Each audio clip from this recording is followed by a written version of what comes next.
The jungle was alive with music.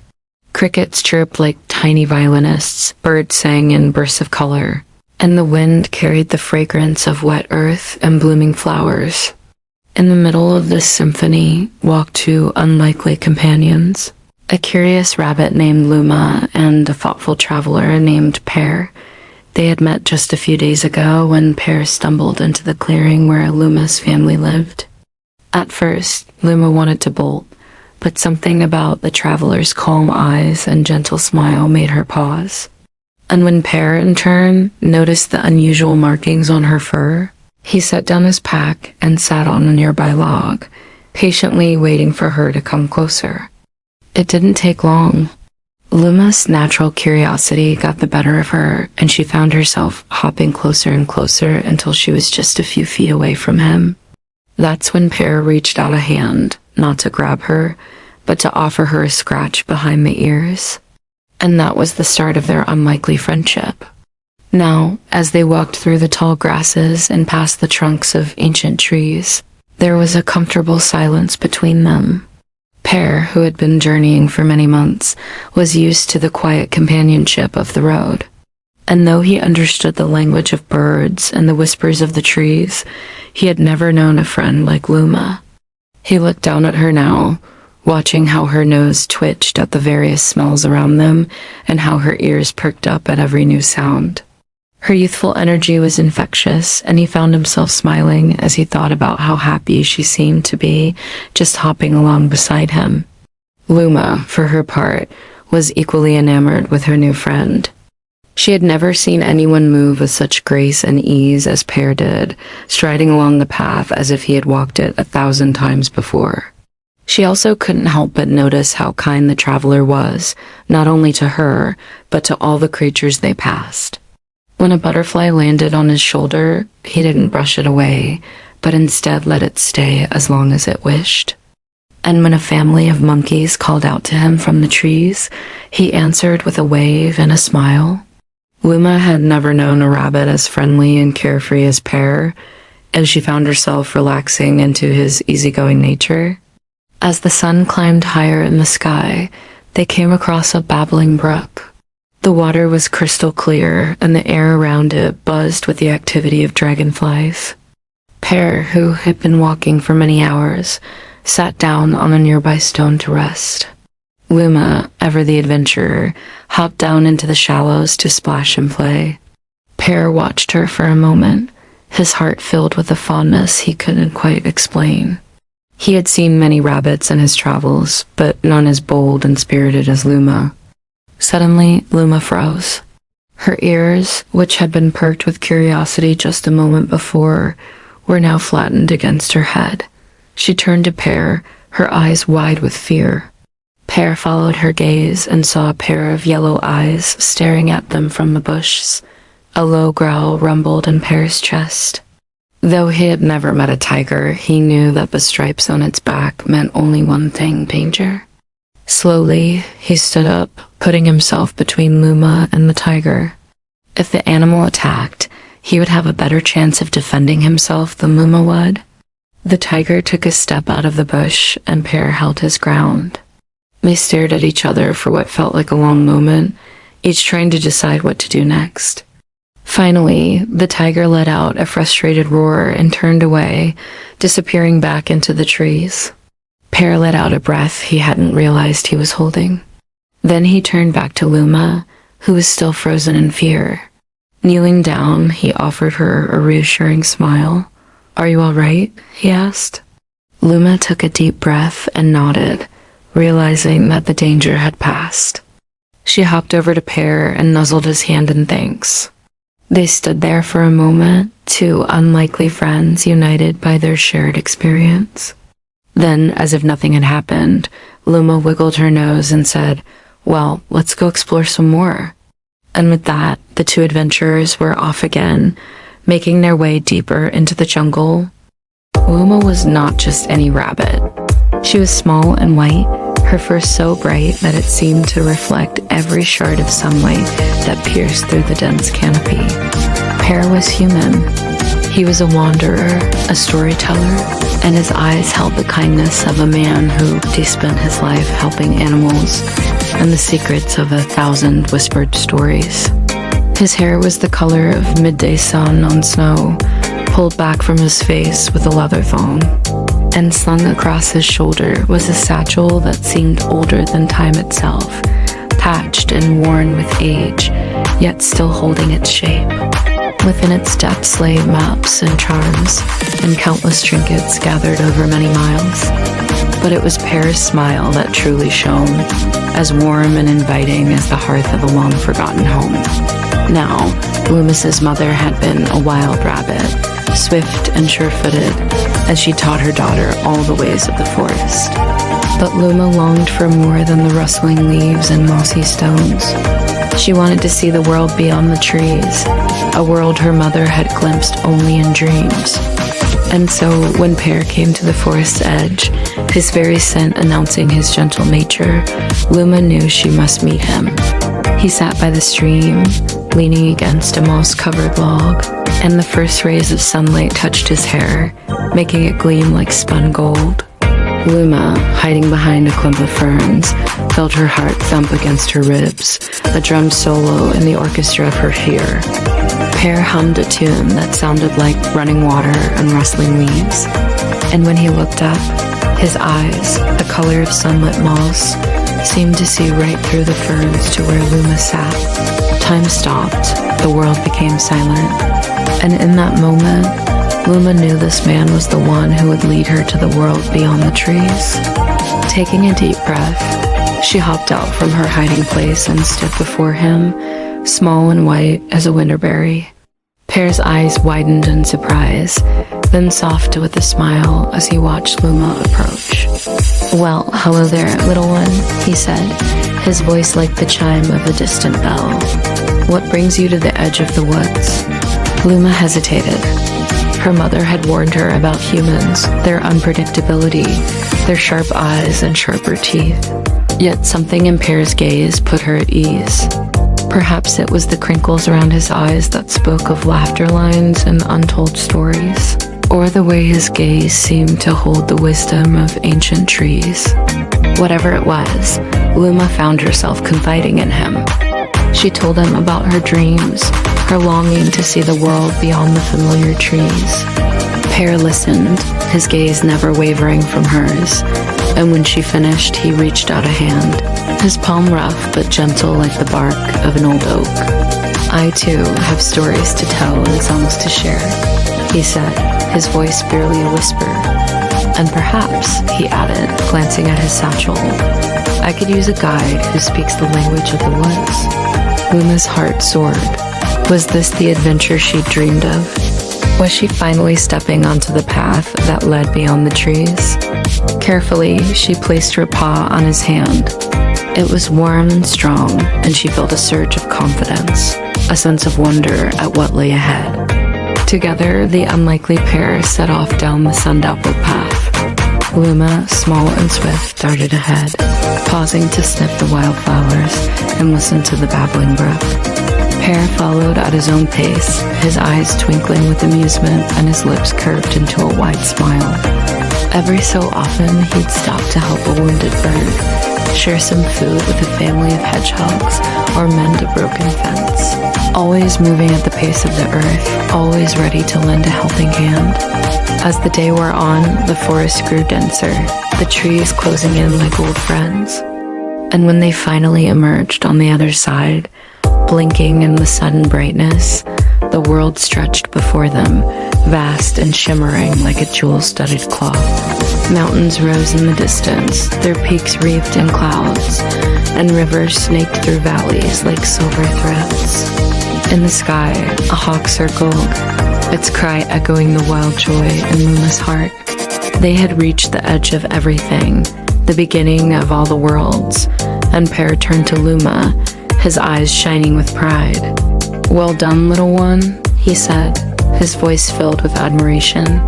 "You have shown me the true meaning of courage, kindness, and trust, and for that, I am truly grateful." With a final pat on her head, He continued on his way, disappearing into the vastness of the world, leaving Luma at the threshold of her dreams.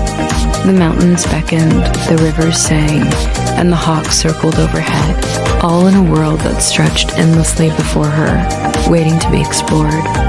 And Luma, small but fearless, took a deep breath and began to run, her white fur flashing in the sun, her heart echoing the cry of the hawk, her spirit soaring with the boundless joy of adventure. The rising sun filtered weakly through the thick canopy overhead, casting dancing emerald fingers of light on the forest floor. The air was heavy with the scent of damp earth and the buzzing symphony of unseen insects.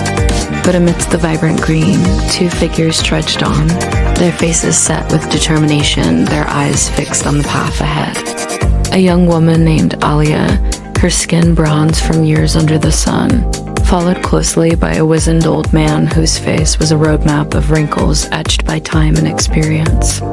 They had begun their journey at dawn, leaving behind the edges of the village and venturing into the heart of the great emerald jungle.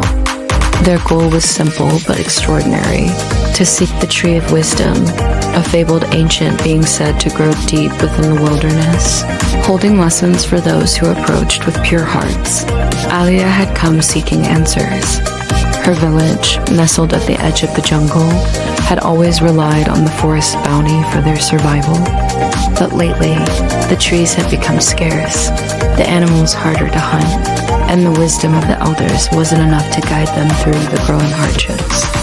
So she'd been sent to find the Tree of Wisdom, a mythical being spoken of only in legends, said to be the source of all life in the jungle and keeper of ancient secrets. Her companion, Old Man Tenzin, was driven by a different purpose, though his reasons were no less important. Years ago, he'd lost his granddaughter to the whims of the jungle, and he blamed himself for not knowing its ways well enough to protect her. Now, driven by guilt and the desire to atone, he sought the Tree of Wisdom, hoping to learn its ways and perhaps glean some insight into the capricious nature of the wilderness. Days turned into weeks as they journeyed deeper into the Emerald Labyrinth. Alia, impatient and sometimes scared, would often scold herself for undertaking this fool's errand. Yet Tenzin remained resolute, his weathered face an image of calm determination. He'd lived a life of simplicity, and it was this simplicity that now guided him. One evening, as they sat around a crackling fire, Tenzin spoke in his low, gravelly voice. "The jungle tests us, Alia, not just our resolve, but our hearts as well." Alia looked at the dancing flames, her young mind trying to grasp his words. "How do you mean, Tenzin?" The old man didn't answer right away. Instead, he pointed to a clearing where a small campfire had been built. A half-eaten mango lay on a nearby rock, and a crude shelter had been fashioned from leaves and vines. "Whoever made this fire did so with good intentions," he finally said, "but abandoned it when they saw the test it posed." Alia frowned, puzzled. "What test?" Tenzin sighed. "The test of one's purpose. This person came into the jungle with a goal, just like us. But making this fire required gathering materials and diverting from the path. It demanded effort and focus. Yet they abandoned it, showing their true purpose lay elsewhere." Alia considered this, then asked, "So what are we to do?" "We must keep going, Alia," Tenzin said, his eyes gleaming with newfound resolve. "We must show the jungle that our purpose is true, that our hearts are pure." Their journey continued, the dense foliage gradually giving way to a vast clearing bathed in the soft glow of the midday sun. And there, in the center, stood the most magnificent tree Alia had ever seen. Its bark was the color of polished emeralds, and its leaves shimmered with 1,000 shades of green. Vines thick as pythons snaked up its trunk, and orchids, delicate as lace, adorned its branches. This was no ordinary tree. This was the legendary Tree of Wisdom. But as they approached, a deep voice echoed through the clearing. "Why do you seek me?" Startled, Alia and Tenzin fell to their knees. The tree seemed to pulse with an otherworldly light, and the voice boomed again, "Speak, little ones, and I shall judge your hearts." Alia, summoning all her courage, spoke. "We seek your wisdom, O tree of wisdom, for our village on the edge of the jungle." As she spoke, she felt a strange sense of calm wash over her, a feeling of connection to the ancient tree and the jungle itself. When she finished, the clearing was silent, the only sound the gentle rustle of leaves. And then the tree spoke again, its voice softer now, like the murmur of a wise old soul. "Very well, children, your purpose is pure. Your hearts are in the right place." Relief washed over Alia, but she couldn't help but ask, "Why? Why have you tested us?" The tree rustled again, and this time its voice seemed to echo in her mind. "Because the jungle is not just a place, child, it's a living, breathing entity. To understand its ways, one must prove their resolve and the purity of their purpose." With that, the tree of wisdom shared its ancient knowledge with them, teaching them about the interconnectedness of all life, the balance of the ecosystem, and the importance of respecting the natural world. And as the sun dipped below the horizon, painting the sky in hues of orange and purple, Alia and Tenzin, now wise pupils of the jungle, began their journey back, their hearts full, their spirits lifted, ready to share the wisdom of the ancients with their people. Pear walked slowly, one hand brushing aside low-hanging vines. Luma hopped lightly at his side, pausing now and then to sniff the air. They had been walking for hours. The forest around them was ancient and gnarled, the trees so thick that the sunlight struggled to penetrate their canopy. Still, Luma seemed tireless, his tail a metronome marking the passing time with each jaunty step. Pear, however, felt the fatigue of the journey in his old bones. He leaned heavily on his staff, its worn wood smooth under his palm. Ahead, the undergrowth began to thin.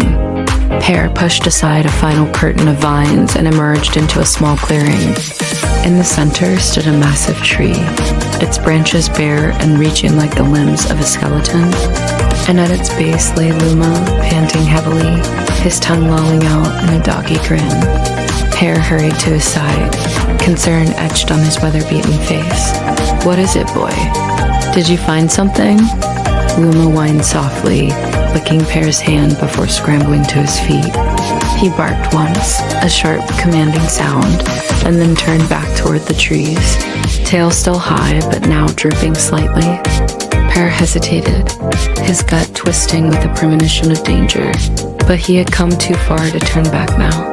Taking a deep breath, he stepped into the woods. The air grew colder, the light dimmer as if the sun itself was hiding from the oppressive gloom of the trees. Pear felt a prickle of unease crawl up his spine. He missed the comforting thump of Luma's tail against the forest floor. Now all was swallowed by an unnerving silence. Then Luma's bark echoed again, closer this time, laced with urgency. Pear broke into a run, crashing through the undergrowth, his heart pounding in his chest. He burst out of the trees to find himself on the edge of a sheer drop. Below him, the ground was a dizzying distance away. To one side, a gnarled tree offered a precarious handhold. To the other, a fallen log stretched precariously over the chasm. In the middle, a narrow ledge jutted out, barely wider than Pear's staff. On it stood Luma, his small form trembling, his eyes wide with terror. "Luma," Pear cried, his voice echoing across the chasm. The dog whined, backing away from the edge. Pear knew he couldn't call Luma back. The dog was too frightened. If Pear made another move, Luma would bolt, perhaps plunging to his death. But what choice did they have? They were trapped. Pear looked desperately from the ledge to the log to the tree. Then he noticed something. A length of rope dangled from a nail hammered into the tree just above the ledge. It was old and frayed, but it might hold his weight. Carefully, Pear tested the rope, its rough fibers biting into his palms. It swayed slightly, creaking a protest from the old tree.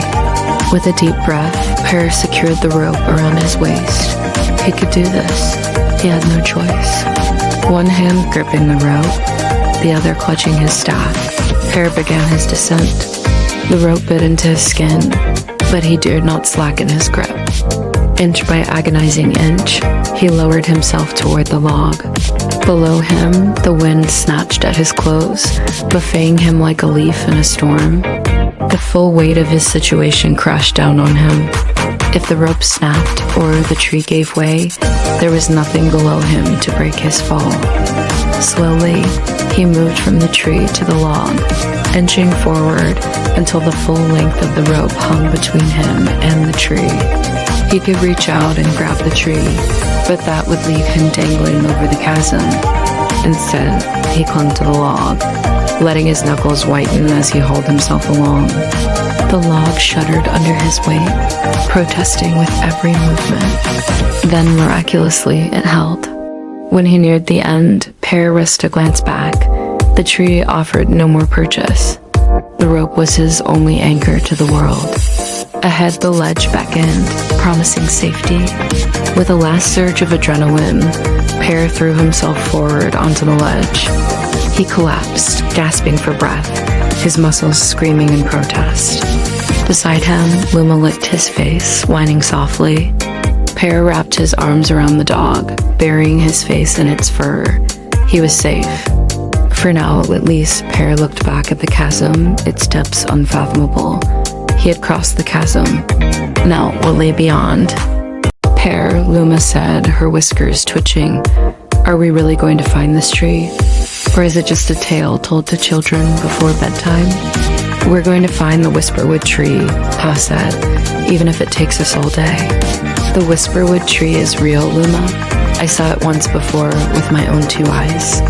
It was just over that hill, just beyond those clouds. And at its roots, there's a spring of water so pure it can heal any illness. Luma shook her head, sending a shower of sparkling blue sparks flying. You always say that, Pear, but we never find the tree. And besides, who would believe that a tree could heal an illness? Only little ones who haven't seen a healer yet. A cough is a cough, and nothing can stop the sickness from taking you in the end. The path grew darker as they walked. The tall trees closed about them, forming a tunnel of thick shadows. Pear and Luma were deep in the Whisperwood now, surrounded by gnarled trunks and twisted branches that reached out like skeletal fingers. The air grew colder as well, damp and heavy with the scent of decay. I don't like this place, Luma muttered, hugging her Pear's leg. Me neither, Pa admitted.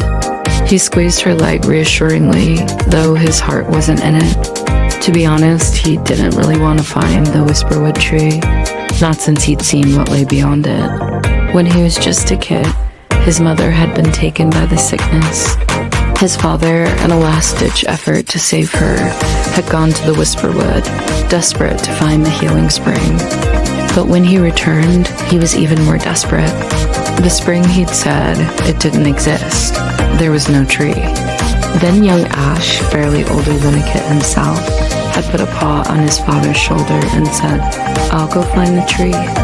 And though his father had tried to stop him, Ash had run off into the forest, only to be swallowed by the shadows and never come out again. And now here was Luma, his daughter, with the same determination in her eyes that she'd had when she was just a kid.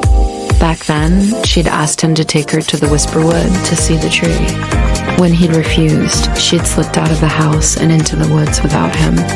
He'd found her sitting by a stream, tears streaming down her face. Why won't you take me to the tree, Pear? Is it because you're scared? He'd told her then that he wasn't scared, that the tree wasn't real. But deep down, he knew that both were wrong. He was scared, and the tree did exist. He'd seen it after all. He'd seen the Whisperwood tree when he was just a kid, that much was true. But it wasn't in the forest, it was in his mind. In that place where all cats go when they dream. He'd told his father this, but old Tom hadn't believed him. And so he'd set out into the forest to prove him wrong, but only found more trees. And when he finally came upon a clearing and saw the majestic oak that was the Whisperwood tree, it had been too late. His mother had died that night. He sighed and nudged Luma with his shoulder. Come, we should go back. There's nothing to see here. But Luma shook her head, her eyes gleaming with excitement. No, this is just the beginning, Pear. You may have given up on finding the tree, but I won't let the sickness win. It took Granny, but it won't take you or any of the clan. She dashed ahead, her lithe form weaving between the trunks. Pear hesitated, then followed after her. Maybe it was foolish to keep searching for the tree, but something in Luma's spirit, something that reminded him of Ash, compelled him to try. Besides, he thought, even if the Whisperwood tree isn't real, it doesn't hurt to try and find it. And if we search long enough, maybe, just maybe, we will find the healing waters and put an end to all of this suffering. They walked in silence for a while, the only sound the crunch of dead leaves beneath their paws. Suddenly, Luma stopped. Her ears were flattened against her head and her whiskers drooped. She looked up at Pear, her eyes wide with fear. What is it, Luma? Pear asked, his heart pounding. She pointed with a trembling paw toward a bush that was shaking slightly. Do you hear that? She whispered. There's something in there. A pair of glowing yellow eyes suddenly appeared in the opening of the bush. Pear and Luma stared at each other in horror as a snarling face emerged, followed by the rest of its body. Pear smiled. Sometimes stories hold more truth than we think. Even if the tree is only a legend, the journey will still teach us something. He turned back to the road. You said you were hungry. How about some fried noodles? There's a street food stall just up ahead. It'll be ready in a few minutes. Come on. Aaron nodded silently and followed Pear. They walked in comfortable silence for a while until they reached the stall. Pear ordered the noodles, and while they waited, sat down on a nearby table. Aaron sat opposite him, still lost in thought. Pear knew he wasn't hungry and that the food wouldn't make him feel better. But it was a chance to distract himself from the events of the day, and Pear wanted to help him do that. He knew how it felt to lose someone you cared about. He understood the pain of betrayal, the anger at the injustice of it all. But most of all, he knew the crippling feeling of despair, of hopelessness that threatened to consume you from the inside out. When Aaron finally looked up, Pear asked gently, "How are you holding up?" "I don't know," Aaron whispered, his voice hoarse. "It's like everything I believed in, everything I fought for, it was all for nothing. The prophecy, the dragon riders, even my parents' sacrifice, all of it. And now look at me. I'm no hero, just another pawn in a game of power." Pear reached out and placed a hand over Aaron's. The young dragon rider flinched slightly before looking back at Pear with tearful eyes. Pear squeezed his hand gently. "Don't say that, Aaron. You're not a pawn. You are the hero of this story, whether you believe it or not. Your parents would be proud of you. So would Ignis and all the other dragon riders who stood by your side. But what if I'm not strong enough to be a hero?" Aaron asked, his voice cracking. "What if I fail everyone? What if I end up like my father, a king without a kingdom?" Pear saw the fear in Aaron's eyes, the doubt that was slowly poisoning his resolve.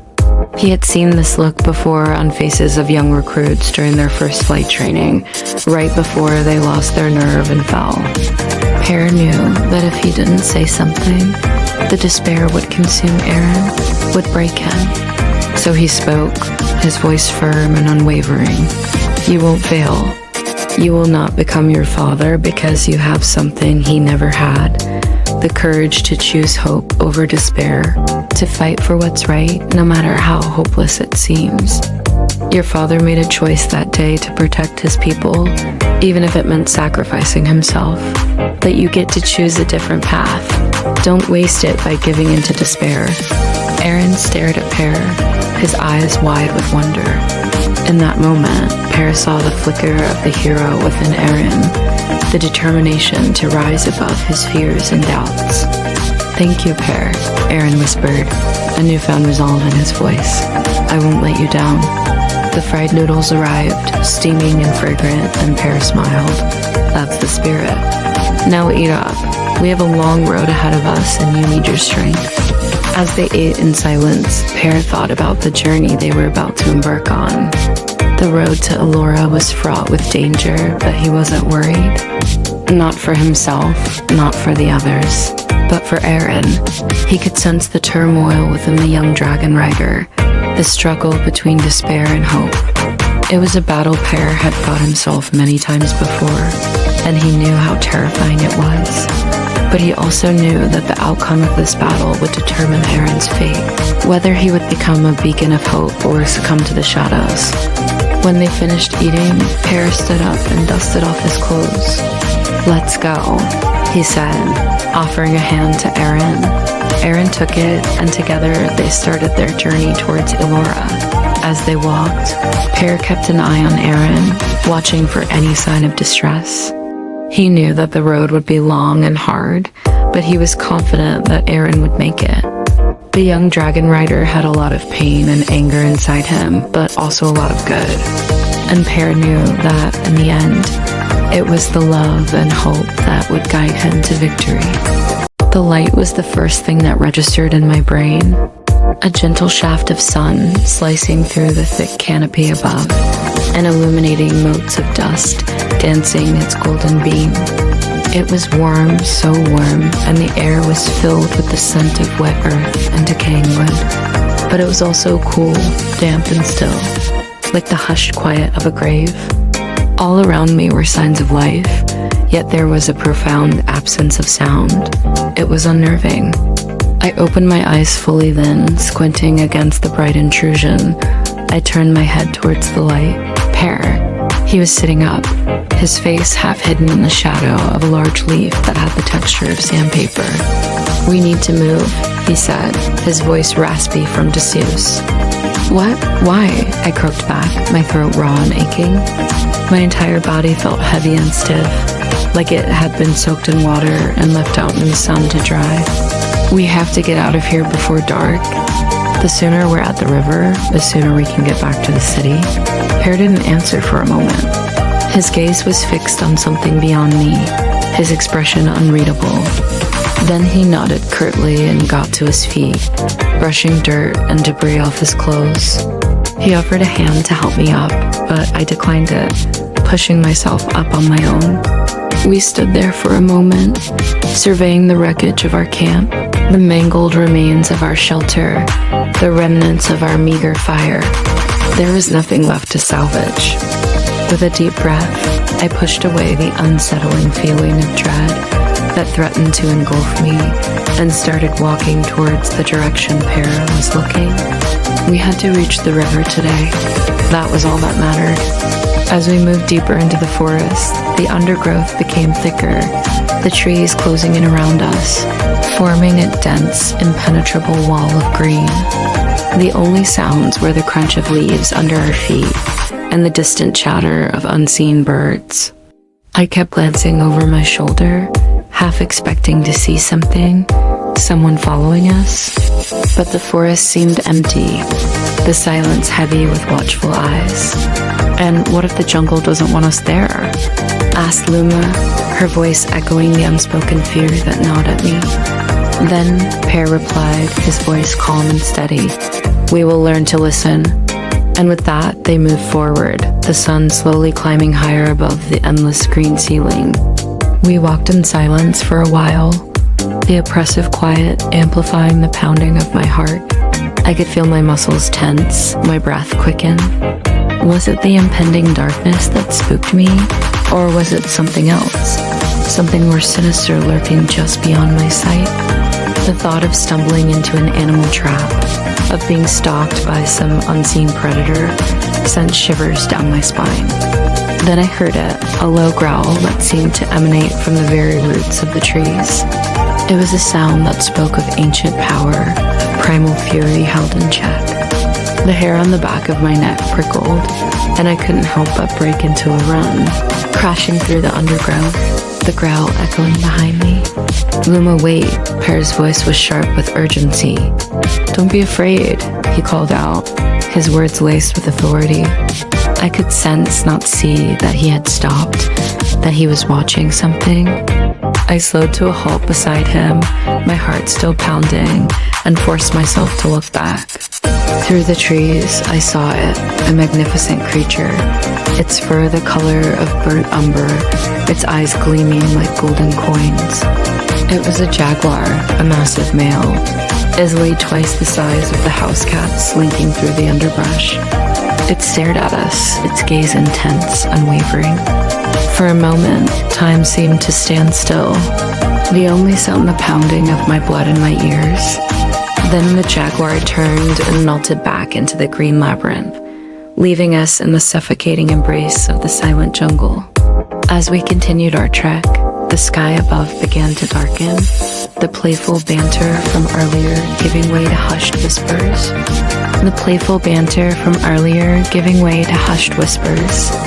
The impending darkness pressed down on us, mirroring the weight in my chest. The jungle had made its presence felt, and I knew we were merely guests in its domain. The thought of spending the night here, of being trapped in the suffocating darkness with who knows what lurking just beyond our campfire, sent a fresh wave of fear through me. I forced myself to focus on the path ahead, each step a silent prayer for daylight. As twilight deepened, the forest transformed, the shadows lengthening, twisting into menacing shapes. The gentle rustle of leaves grew into a menacing whisper, and the calls of nocturnal creatures echoed our own mounting dread. With the last sliver of sunlight fading away, we arrived at the riverbank, our sanctuary for the night. Building a fire was a battle against the encroaching darkness, our trembling hands struggling to coax flames into existence. When the first feeble sparks finally ignited, we huddled around it, the meager light offering a fragile shield against the all-consuming night. I looked up at the canopy above, the dense mass of leaves impenetrable, hiding whatever secrets the night had in store. With a deep breath, I tried to push away the suffocating fear that threatened to overwhelm me. The night was long, the jungle silent, and I had a story to finish. By midday, the pair came to a fast-flowing stream that cut across their path.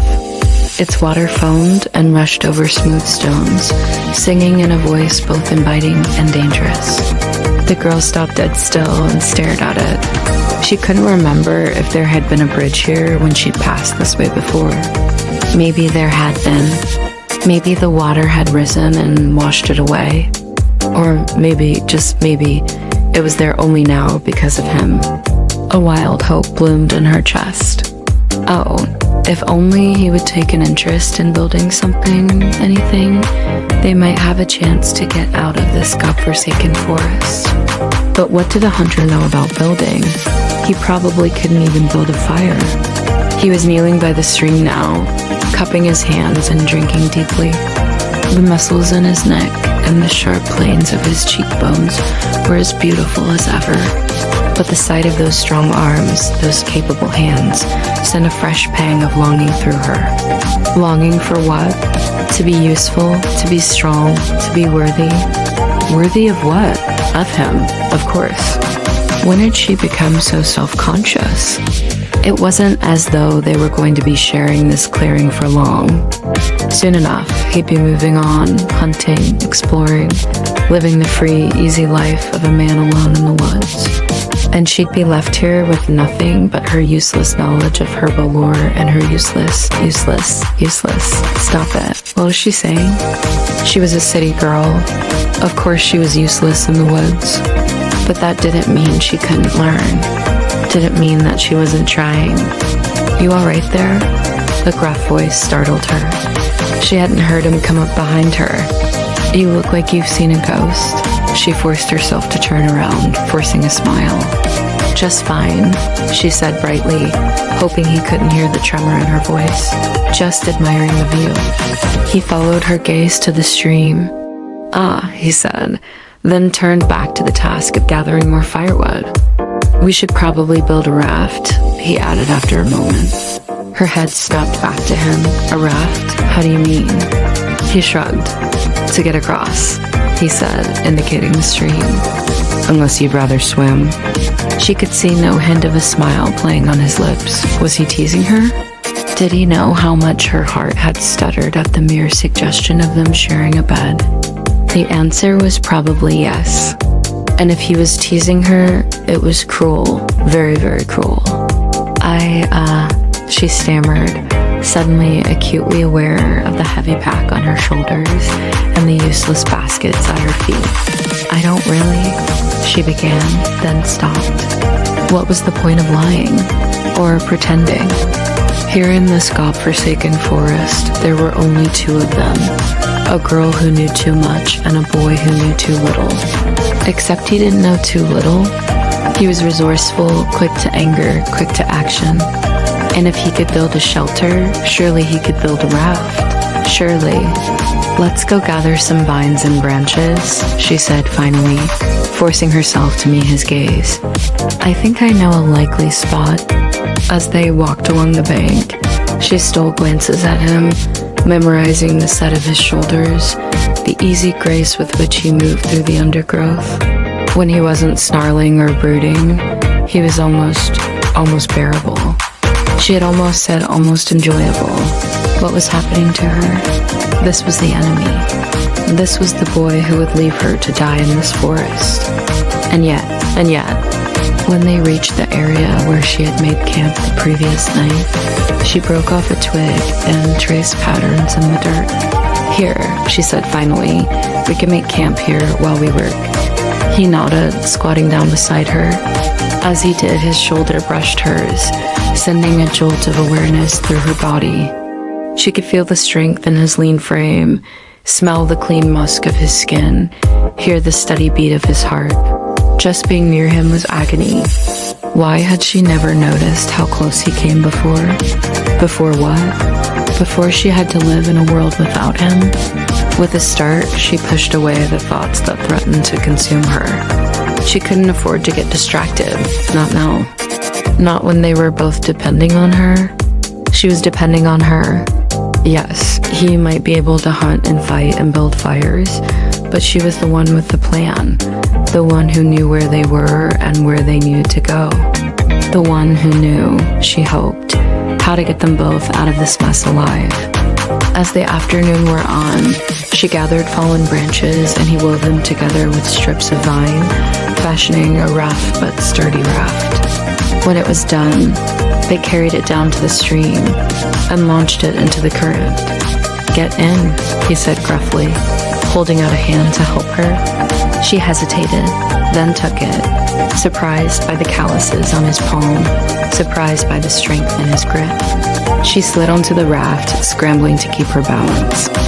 For a moment, she could only stare at him, at the broad expanse of his back, the taut muscles in his arms and shoulders, the unruly black hair that fell over his forehead. Then, with a shaky breath, she looked away. She had work to do if they were going to get out of this alive. Uma hesitated. She disliked water, especially when it roared like this. How will we cross? She asked, ears pinned back. The old dog looked at the raging torrent before them, then back at Uma. We have no choice, he said, his voice low and rumbling like distant thunder. The bridge is our only hope of getting across the river before nightfall, and we don't have much time left. She whined, glancing at the darkening sky. The old dog was right. If they didn't cross the river soon, they'd have to spend the night here, and the forest would be dangerous after dark. But the bridge, an ancient structure made of gnarled wooden planks, swayed dangerously above the churning water. It looked as though it might collapse at any moment. As if sensing her unease, the old dog nudged her gently with his nose and stepped onto the bridge. He took a deep breath, then looked back at her, his eyes kind and encouraging. Uma wanted to tell him she was scared, that she wished they could go back, but the look in his eyes made her ashamed. She didn't want to admit she was afraid. She had to be brave for the pack. Taking a deep breath, she followed him onto the bridge. The planks groaned beneath their paws, and each gust of wind that whipped across the river seemed to shake the bridge's foundations. But the old dog kept moving, his steps sure and steady, and Luma tried to follow his lead. The thought of what lay beyond the bridge spurred her on. The forest on the other side was full of rabbits and deer, plump and juicy, just waiting to be caught. Her mouth watered at the thought. Hunger gave her strength. She wasn't just doing this for the pack, she told herself. She was doing it for herself too. As she moved forward, one of the planks gave way beneath her paw. She yelped and lost her balance, falling onto the sharp rocks below. Pain shot through her leg, and she cried out, curling into a ball to protect herself. Her head hit something hard, and she blacked out. When she woke up, she was back on the bridge. The old dog was by her side, licking her face and whining softly. She whimpered back, trying to stand, but the pain in her leg made her collapse again. The old dog nudged her gently, then ran ahead, returning with a few of the younger dogs. They circled her, barking and snapping, and she cried out again, backing away from them. "Easy," the old dog said, his voice rumbling like distant thunder. "She's with us, not prey. She needs our help, pups. Go get the others."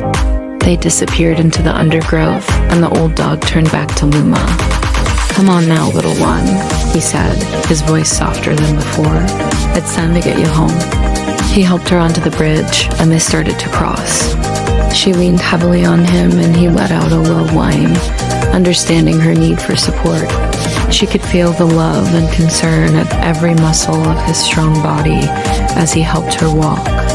As they reached the end of the bridge, the other dogs came bounding back, all except for one.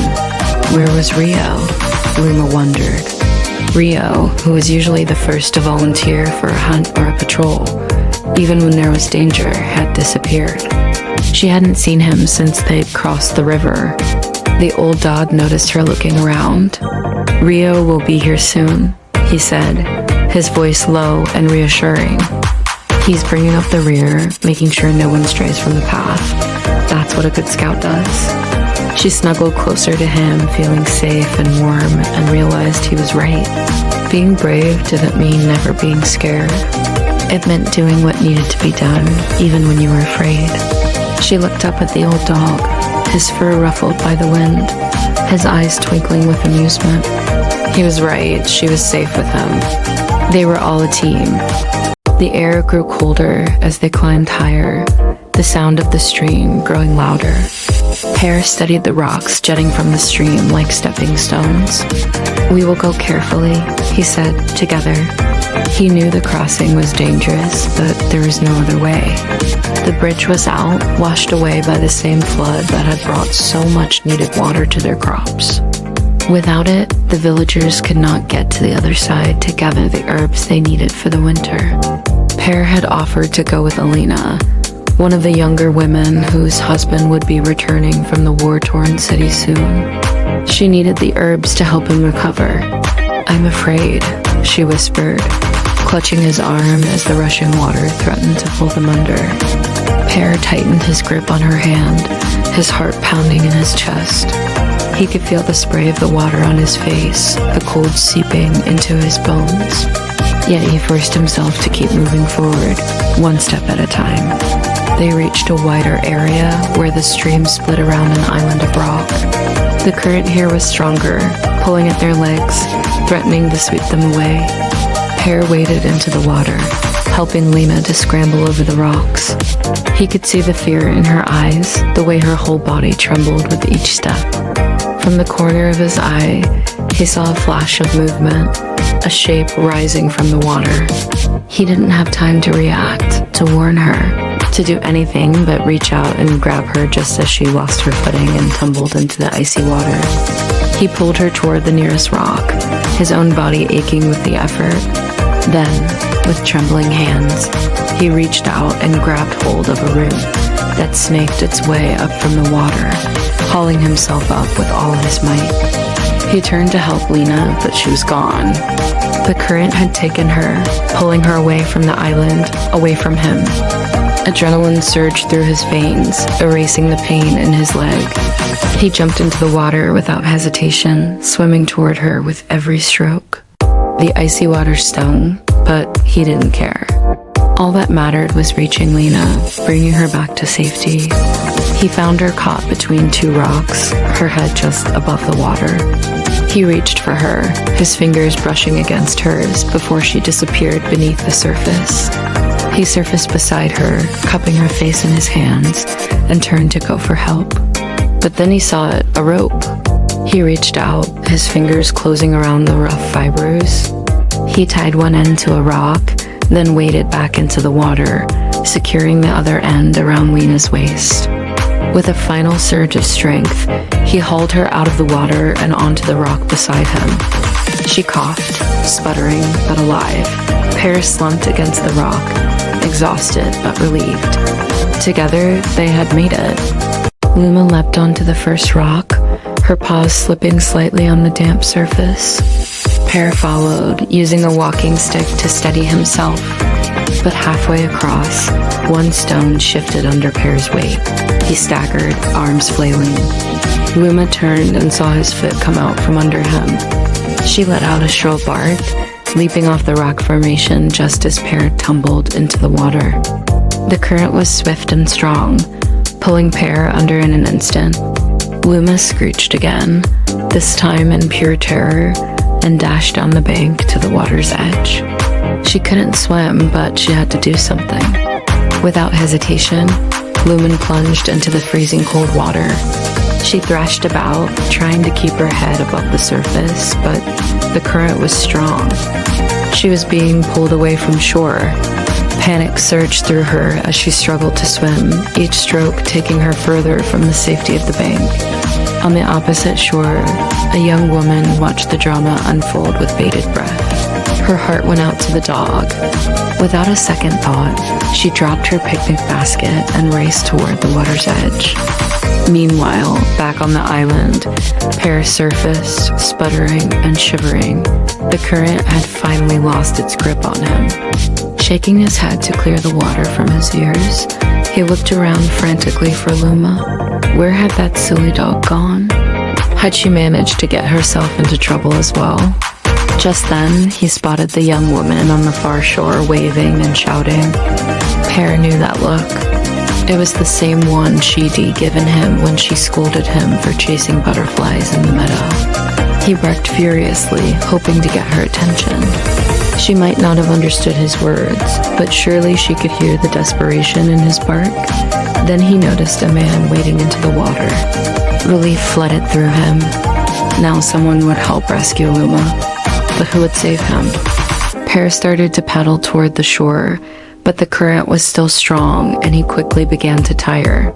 His paws ached and the water was draining the warmth from his body. Fearful that he might succumb to hypothermia, he forced himself to keep moving. On the other side of the river, Luma was in dire straits. Despite her best efforts, she was being swept further and further away from the bank. Her paws were raw and bleeding from the rocks she'd been clambering over. Exhausted and terrified, she struggled to keep her head above the water. She had to get out. She had to get to Pear. As if sensing her distress, the current suddenly shifted, pushing her toward the bank. With a final burst of energy, she paddled to shore, collapsing on the grass just as the young woman reached her. The girl wasted no time in comforting the dog. She knew that getting warm and dry was of utmost importance. So without a word, she wrapped Luma in her jacket, bundling her up like a baby. Luma shivered violently, but it wasn't entirely from the cold. She was frightened. What if she never got the chance to see Pear again? Would she ever feel the sun on her fur or the wind in her whiskers? Would she ever know the comfort of a warm fire or the joy of a good scratch behind the ears? Just then, she felt a pair of strong hands lifting her into the air.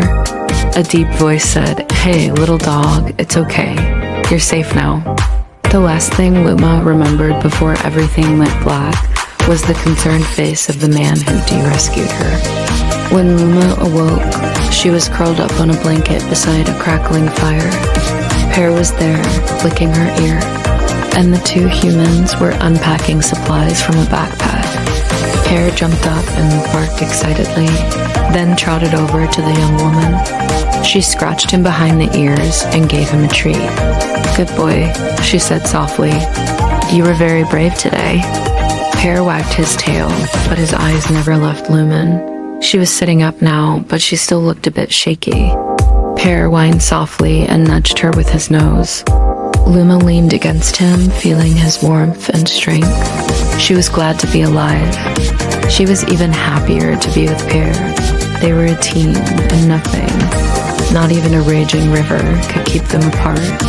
"Pear," Luma cried. Without thinking, she darted forward and nudged him from behind. Pear leapt to the next rock just in time, catching himself, but now it was Luma who was slipping. Her paws slid on the wet stones, and she tumbled into the churning water below. Luma surfaced, coughing and sputtering, and paddled to the bank, shaking the water from her fur. Pear scrambled down the rocks to meet her, his heart pounding. "Are you all right?" he asked, his voice echoing with worry. Luma, who had composed herself, dipped her head in a silent nod. She knew that if she let Pear see how shaken she was, he'd never let her out of his sight. And while she appreciated his concern, she was old enough to handle herself. Besides, they had to catch fish for their evening meal, and she hadn't seen Pear catch anything all day. Luma took a deep breath, trying to calm the frantic beating of her heart. She forced her paws into a natural position for walking on stones and started across the stream. Pear watched her every move, his gaze intense. Once he was sure she wasn't in any immediate danger, he relaxed slightly and followed after her. Reaching the opposite bank, Luma shook the remaining water from her fur and padded into the underbrush. She needed to get a fire started so that Pear wouldn't have time to worry about her. With a determined sniff, she disappeared into the trees. Pear emerged from the underbrush and scanned the area. His keen eyes caught the movement of a small bird in the branches above him. He crouched low to the ground and stalked after it, his every sense focused on the hunt. His paws barely made a sound as he moved, his lithe body weaving effortlessly through the trees. The bird, sensing danger, flew up to a higher branch, and Pear leapt up to snag it in his jaws. He landed gracefully on the forest floor and trotted back to camp, his tail held high in the air. When Pear arrived, Luma had managed to get a small fire going and was tending to it patiently. She looked up as he approached, her gaze meeting his for a moment before dropping to the flames. She had managed to hide her shaking paws behind her back. Pear, however, noticed. He dropped the dead bird at her paws and nudged her gently with his head, his eyes questioning.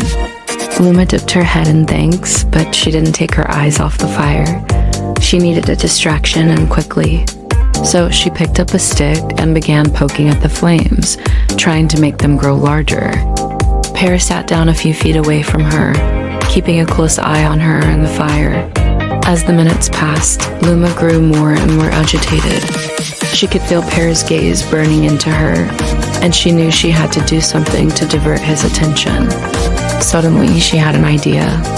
With a swift movement, she threw a small stone into the stream, creating a small splash. She then looked up at Pear, her eyes wide with mock surprise. "What was that?" she exclaimed, her voice filled with feigned innocence. Pear, ever the cautious one, was immediately on alert. He cocked his head to one side, listening intently.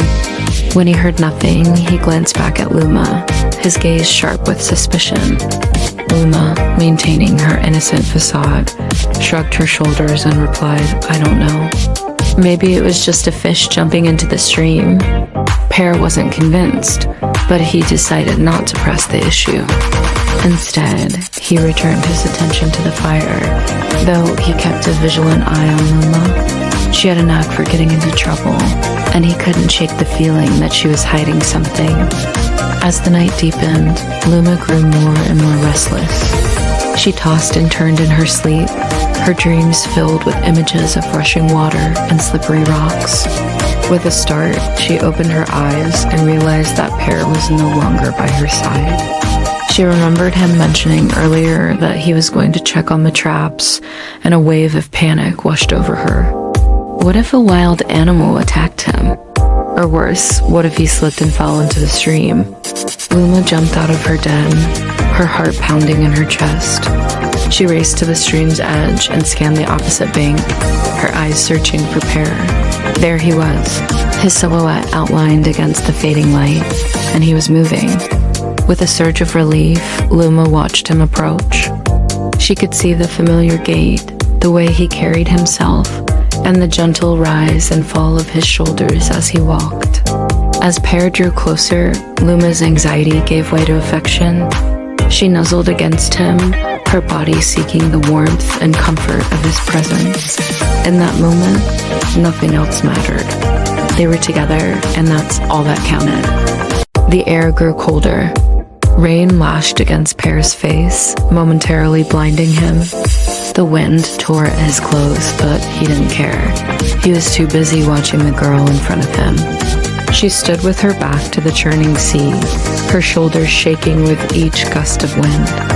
Her fiery hair, the color of dried blood, whipped around her head like a living thing, and the waves crashed at her feet, pulling at her ankles. But she didn't seem to feel the cold or the spray of the angry ocean. All her attention was focused on the roiling mass of the storm out at sea. He wanted to call out to her, tell her to come back, but he couldn't bring himself to do it. The sight of her small frame outlined against the darkening sky, her red hair aflame in the dying light, was both terrifying and exhilarating. He wanted to go to her, to wrap her in his arms and hold her tight, but he knew he couldn't. Not now. Not until the storm had passed. They had been arguing for hours, their words like weapons that cut deep. She had accused him of being a coward, of being afraid to let go of the past, and he had lashed out, telling her that she was too young to understand, that she had no idea what it was like to carry the weight of the world on your shoulders. But all those harsh words were forgotten now. All that mattered was the wild, untamed spirit of the girl before him. And then she did something that made his breath catch in his throat. She took a step forward, and the wind snatched her words away before he could hear what she had said. But her lips moved, and he could see the word form on them. "Let me," she mouthed, her eyes never leaving the raging sea. "Let me help you." And in that moment, he knew that nothing could keep them apart. No distance, no obstacle, not even a raging storm. But how could he make her understand that he wasn't ready? That he needed more time to heal, more time to let go of the pain that had become his constant companion. She turned then, her face pale in the gathering gloom, her eyes wide and searching. And he saw in them the reflection of the turbulent sea, wild and untamed. "Don't you want me to help you?" She whispered, her voice hoarse from the wind. "Don't you want to be free of the darkness that follows you?" He wanted to tell her yes, that he wanted her help, that he wanted to be free, but the words wouldn't come. All he could manage was a shake of his head, a silent plea for her to understand. But she didn't. All she saw was the pain etched into his face, the shadows that had become his constant companions. And so she did the only thing she could do. Pear reached back, grabbed her by the scruff, and pulled her onto the rock beside him. Both panted heavily, staring at the foamy water rushing below. The wind tore at their clothes, the rain beat against their skin, but neither of them cared.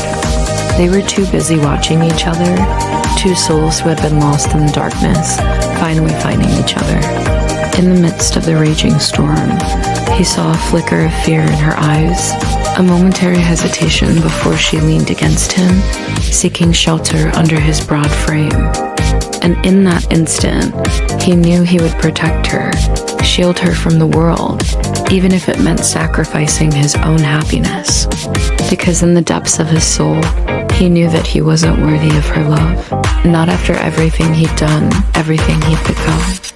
Yet as the storm raged around them, as the rain poured down and the wind screamed, he held her close, burying his face in her hair, breathing in her scent, feeling the warmth of her body next to his. And for the first time in a long time, he felt a sliver of hope, a tiny ember glowing in the darkness, a promise of a new beginning. Pear stood over the small fire, poking at the flames with a stick. His gaze was distant, his mind far from the jungle around him. He was thinking about the events of the past few days, about the dangers they had faced and the narrow escapes. Luma sat beside him, silent for a while. Then she reached out, her fingers brushing against Pear's arm. "You saved me," Pear said softly. "And you saved me," Luma replied. She didn't elaborate, but Pear knew exactly what she meant. A few days ago, Pear had been frozen in fear when he saw the giant snake slithering towards them. Without hesitation, Luma had jumped in front of him, shielding him with her body. At that moment, their roles had reversed, and Pear had found himself protecting her. Now, as the snake loomed over them, ready to strike, Pear had acted on instinct, pushing Luma out of the way and tackling the serpent. Together, they had managed to subdue the beast, but not before it had bitten Pear. If Luma hadn't quickly applied the jungle's remedy, sucking the venom out of the wound, Pear might have died. Pear smiled. "Then we are even." Luma nodded, a small smile playing on her lips. They were even, but neither of them truly understood the depth of what they had learned. The jungle had given them its first lesson. Trust was stronger than fear. When the snake had attacked, Pear's first instinct had been to cower in fear, to curl up and hope he wouldn't be noticed.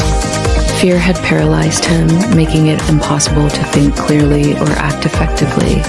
But when he saw the determined look on Luma's face, when he felt her body shielding his, fear had given way to trust. In that moment, he trusted her to protect him, to save him.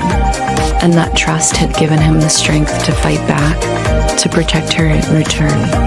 They had both been afraid, but Pear's fear had been a paralyzing terror, while Luma's had been a sharp, immediate thing that had spurred her into action. Her fear hadn't held her back. It had driven her to act, to push aside her own safety for his. The fire crackled, sending sparks spiraling into the night sky.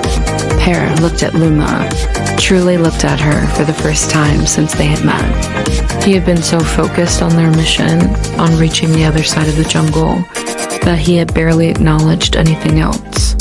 He had seen the determined set to her jaw, the focused look in her eyes, the quick, efficient movements.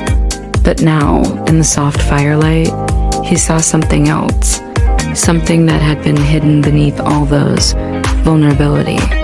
She was strong, fiercely independent and capable, qualities that Pear admired. But seeing her like this, so open and honest in her emotions, it disarmed him. It made her seem so much more real, so much more human. Luma looked back at him, her expression unreadable in the firelight. Pear wondered what she must be thinking, what she must be feeling.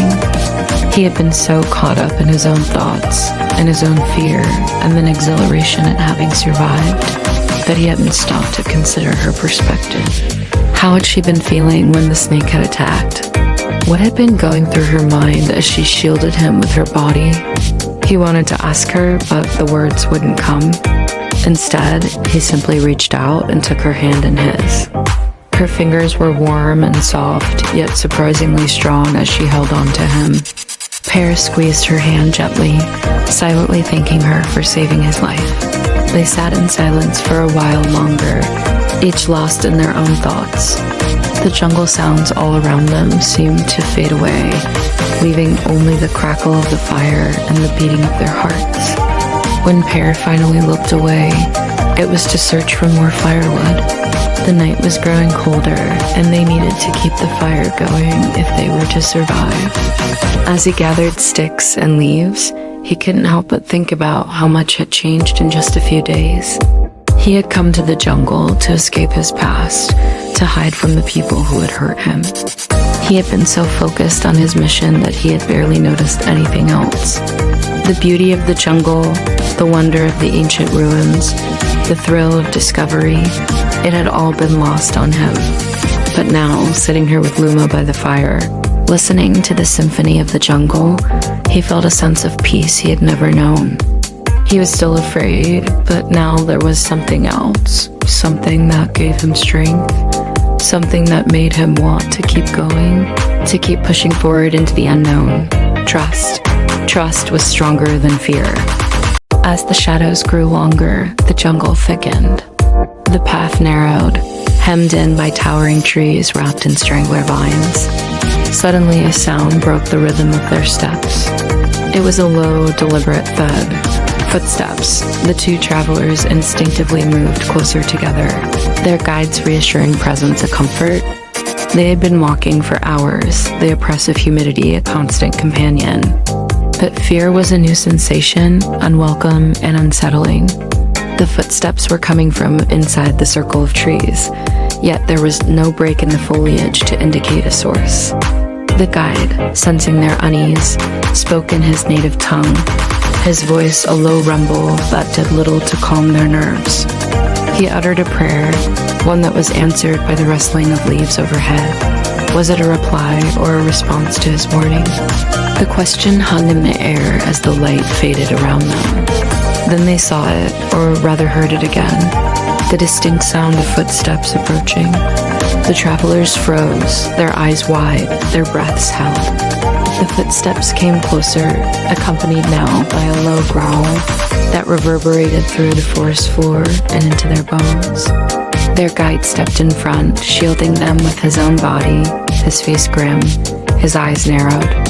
He raised a hand, palm out, a universal gesture of peace, but there was no mistaking the tremor in his voice as he spoke again, this time more urgently. The growl answered him, a guttural sound that promised pain and echoed their own pounding hearts. Then it stopped. A heavy silence descended, broken only by the distant call of a night bird. The travelers dared not move. They could feel the tension coiling in the air, thick and suffocating, but the guide was moving. His eyes, sharp and focused, were scanning the darkening foliage. His hand, calloused and strong, tightened around his spear. Slowly, ever so slowly, he began to move, stepping forward, then to the side, his movements fluid and precise. He was creating space, forming a barrier between them and the unseen threat. The travelers, frozen by fear, could only watch. They wanted to follow, to run, to do anything but stand still, but their feet were rooted to the spot. All they could do was watch and wait, and then it happened. The branches above them, thick and gnarled, began to shake. Leaves rained down around them as something large and heavy dropped to the ground with a resounding thud. Their guide, his face a mask of concentration, did not flinch. He stood firm, his spear held high, ready to strike. In the fading light, they saw it. A shape emerged from the darkness, its eyes gleaming like embers in the gloom. It was a creature of legend, a nightmare made flesh. A gorilla, massive and powerful, stood before them, its chest heaving, its gaze fixed on their guide. The travelers, finally finding their voice, gasped. They had heard the tales, stories whispered around campfires of man-eating gorillas that stalked these very paths, but they had dismissed them as just that, stories. Now they were living the nightmare, trapped in a nightmare. Their guide, his face impassive, continued to stare at the beast, his grip tightening on his spear. The gorilla, its lips pulled back in a snarl, took a step forward. The travelers, paralyzed by fear, could only watch as their guide raised his spear, the tip aimed at the beast's heart. It felt like an eternity, but it was only a heartbeat when the guide lunged. His spear shot forward, finding its mark. The gorilla, caught off guard, stumbled. The travelers screamed, their voices echoing in the vastness of the jungle. The guide, his face now contorted in a fierce expression, pulled his spear back, driving it home again and again. The gorilla, its eyes wide with surprise, collapsed, crashing to the ground with a final shudder. Silence fell, heavy and absolute, as the gorilla's heavy breathing grew shallower and slower. Then it stopped. Their guide, his chest heaving, lowered his spear. His face, streaked with dirt and sweat, was a picture of grim determination. Slowly, cautiously, he turned to the travelers, his eyes filled with a mixture of triumph and warning. They stared back, their faces pale, their eyes wide with the memory of fear. The jungle, suddenly silent, seemed to hold its breath, waiting. From the darkness ahead, a pair of glowing amber eyes emerged. Then the form followed, a sleek clouded leopard, its coat patterned like fractured shadows. The predator blocked their path, tail swaying like a pendulum. Its gaze was locked on the woman in the lead. She stopped, her hand instinctively reaching for the machete at her hip. Behind her, the other two members of the expedition froze, their breaths misting in the humid air. None of them had expected to find anything on this, their last night in the jungle. Exhaustion had set in hours ago, but fear now lent them renewed energy.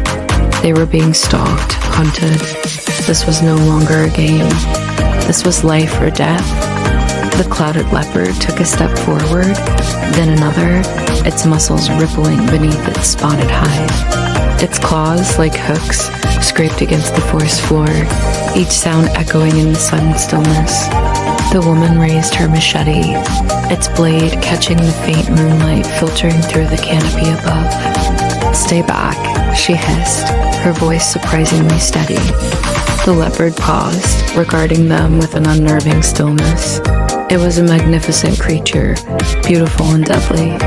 Now, its head and shoulders were the size of a large dog's, and its paws the size of dinner plates. And those eyes, they seemed to pierce through the gloom, assessing, calculating. Suddenly, it let out a low growl, a sound that reverberated deep in their chests, a sound that spoke of raw power and primal hunger. Then, as quickly as it had appeared, it vanished into the undergrowth. The three friends were left in the suffocating embrace of the jungle, the silence broken only by their pounding hearts. They moved on, their earlier banter replaced by tense whispers. Every rustle of leaves, every snap of a twig sent shivers down their spines.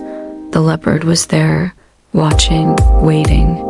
They could feel its presence like a shadow, looming just beyond their sight.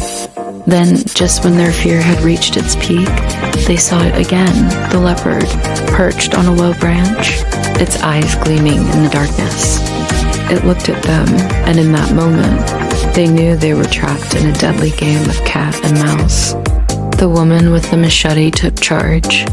She led them deeper into the forest, her eyes darting from side to side, always searching, always ready. Behind her, the others struggled to keep up, their fatigue a heavy weight on their limbs. But exhaustion was the least of their worries. They were being hunted, and the thought lent them a burst of adrenaline. The jungle around them was a labyrinth of tangled vines and thick undergrowth. The trees seemed to close in, forming a dark, oppressive ceiling.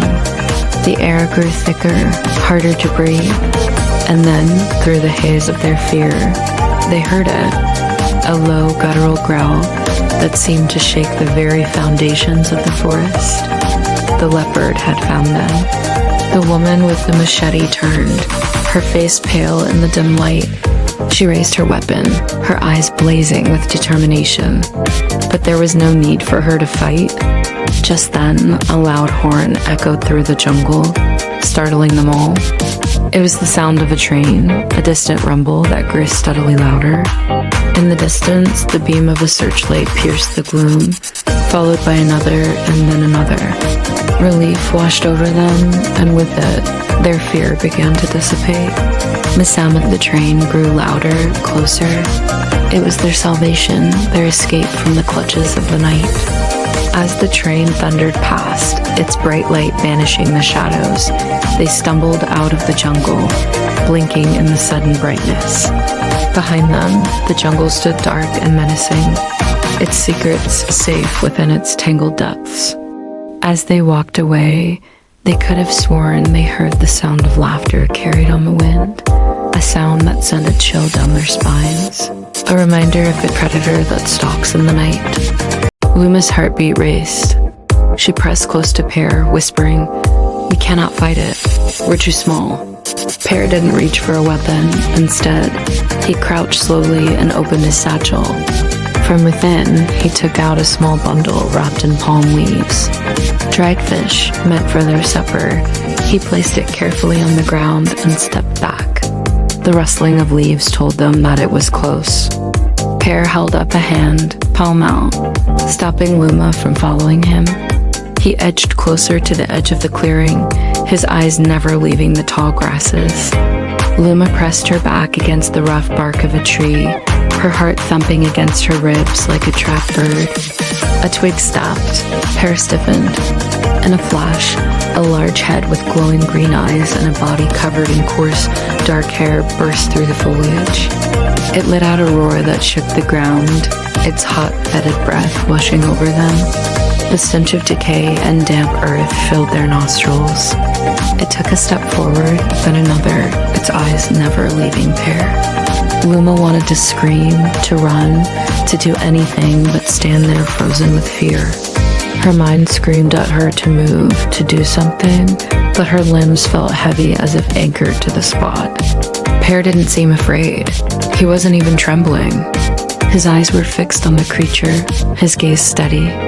Slowly, deliberately, he picked up the dried fish from where he placed it and walked forward. The beast snarled, baring its yellow teeth, but it didn't move. Pear continued walking until he was close enough to offer the fish to the monster. He laid it down at its feet and slowly backed away.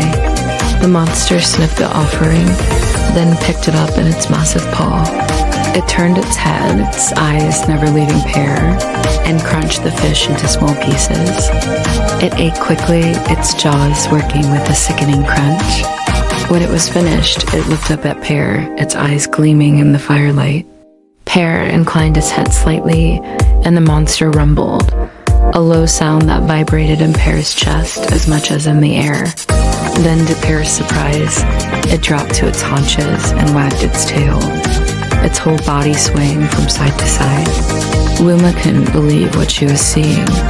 A monster, a real-life monster, and it was acting like a dog. She nudged Pear with a sharp elbow, whispering urgently, "What is it doing?" Pear shook his head, still watching the beast. "I don't know," he whispered back, "but we should go." As if sensing their fear, the monster let out a rumbling growl. It stood up, knocking over the remnants of its supper. It shook itself, sending a shower of sparks into the air, and padded towards them through the trees. Luma panicked. She grabbed Pear's arm, her nails digging into his skin. "We have to run," she hissed, now, but Pear didn't move. He stared at the ground, his eyes dark. Luma could feel the wild thumping of her heart in her throat and her ears. She could hear the rasp of her own breathing. She squeezed her eyes shut, bracing for the worst.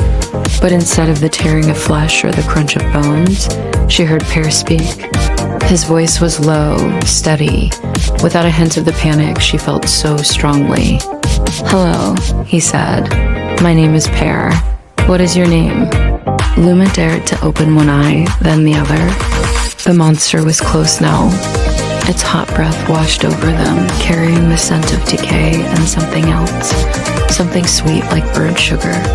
She could see the flickering of the flames reflected in its eyes, making them burn with an eerie light.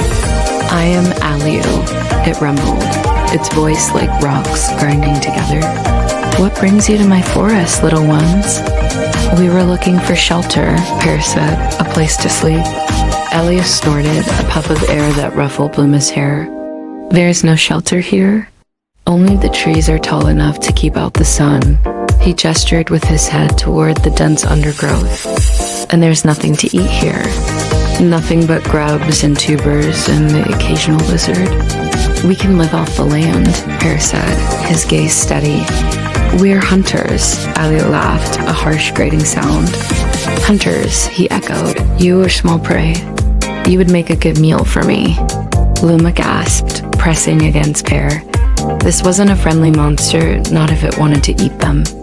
She could feel Pear stiffen beside her, but he didn't draw back. "We will make a fire," he said, "and we will tell you stories of the outside world. Will you sit with us and listen, Aliu?" Luma couldn't believe what she was hearing. Pear had never been so bold. Or so stupid, she thought, glancing at the dangerous claws and teeth and eyes. But Alu seemed to hesitate, and Luma knew. Somehow she knew that Pear's words had struck a chord within the monster. She reached out, taking Pear's hand. It was callous, strong, and she felt a surge of love and admiration for him. Pear stood perfectly still, her heart pounding against her ribs like a trapped bird. Her eyes, wide and glistening with unshed tears, stared at the shadowy figure emerging from the tall grass. It was a leopard, its live form silhouetted against the fading light. Pear had seen this leopard before, a phantom that had haunted their camp for weeks, always present, yet never caught. The leopard took a step closer, its eyes, twin pools of amber, fixed on the small child in front of it. In its jaws, it held something that glistened in the fading light, a small, shiny object that Pear couldn't quite make out. The leopard sniffed the bundle in its mouth, and then, to Pear's astonishment, it dropped to its paws in front of her.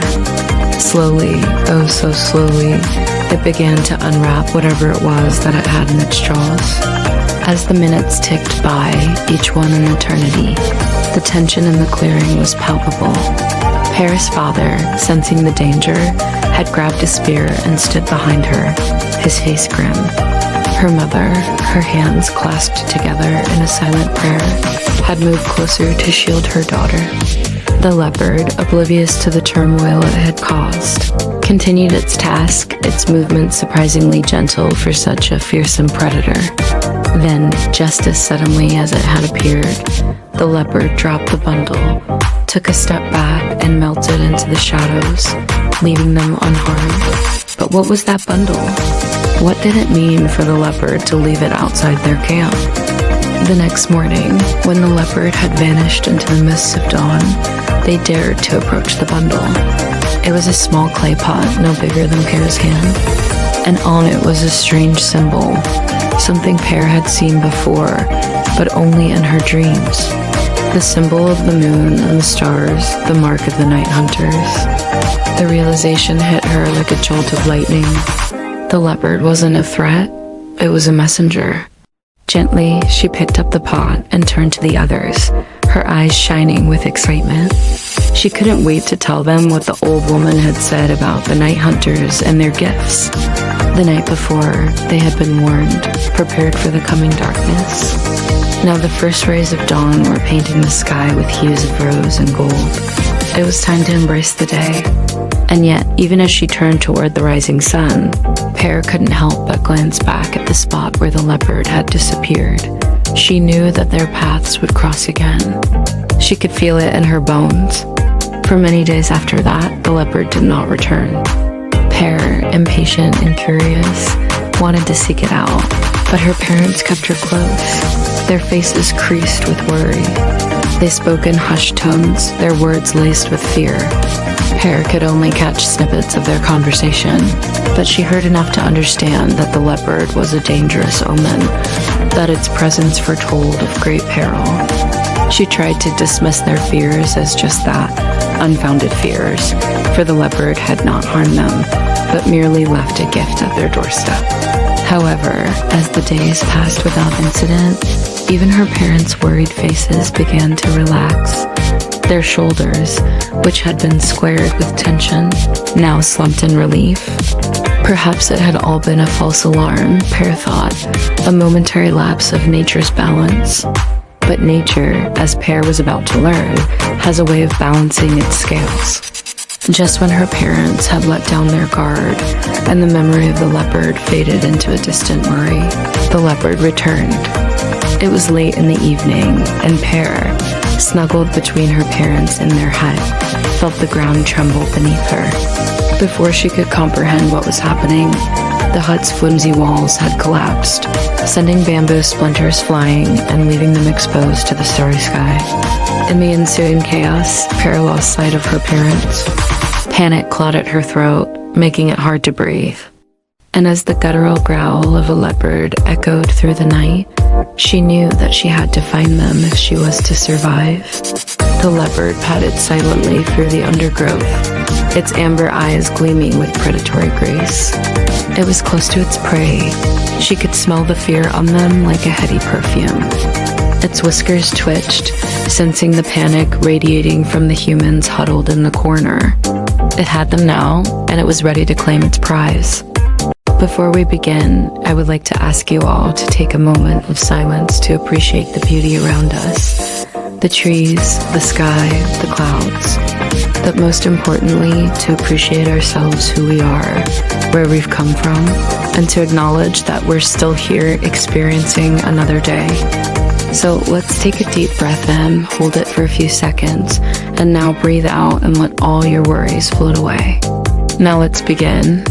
Once upon a time, deep within an emerald green jungle, nestled between the roots of an ancient banyan tree, lived a mother and daughter. They had everything they needed. The figs were their food, the leaves their clothes, and the tree's canopy was their shelter. It was a perfect fig tree. One day, Luma, the daughter, looked up at Pear, her mother, who was plucking a fig from a branch. "Why give away our food?" she asked. Pear had just dropped a fig into a basket below for a family of monkeys to eat. "Because," Pear said softly, "one meal is small compared to a life." The jungle asked for respect, and we answered. Luma thought this was unfair. "But we need those figs to survive," she said, watching the monkeys gobble up her offering. Pear smiled and said, "We have plenty of figs, enough to last us many days." The monkeys, however, are hungry. They have little children too, you know, Pear explained. "And besides, the fig tree gives so much, it's never empty. The more we share, the more it has to give." Luma shook her head, but before she could say anything, Pear had already picked another fig and dropped it into the basket.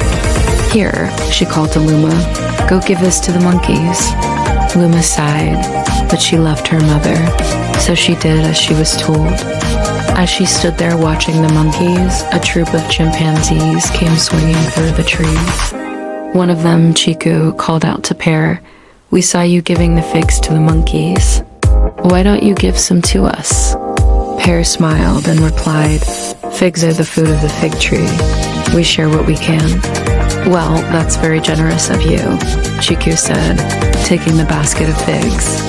"But we need these more than the monkeys do. You see, we have an injured friend and he needs to regain his strength."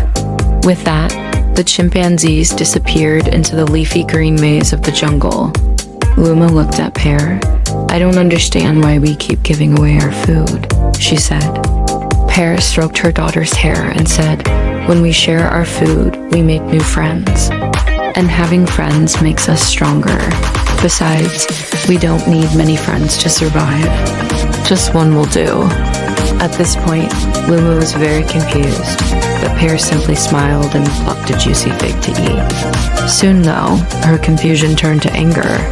She shouted, "Why don't we run away from this jungle? If we're strong enough to survive on our own, then we won't have to share our food with anyone."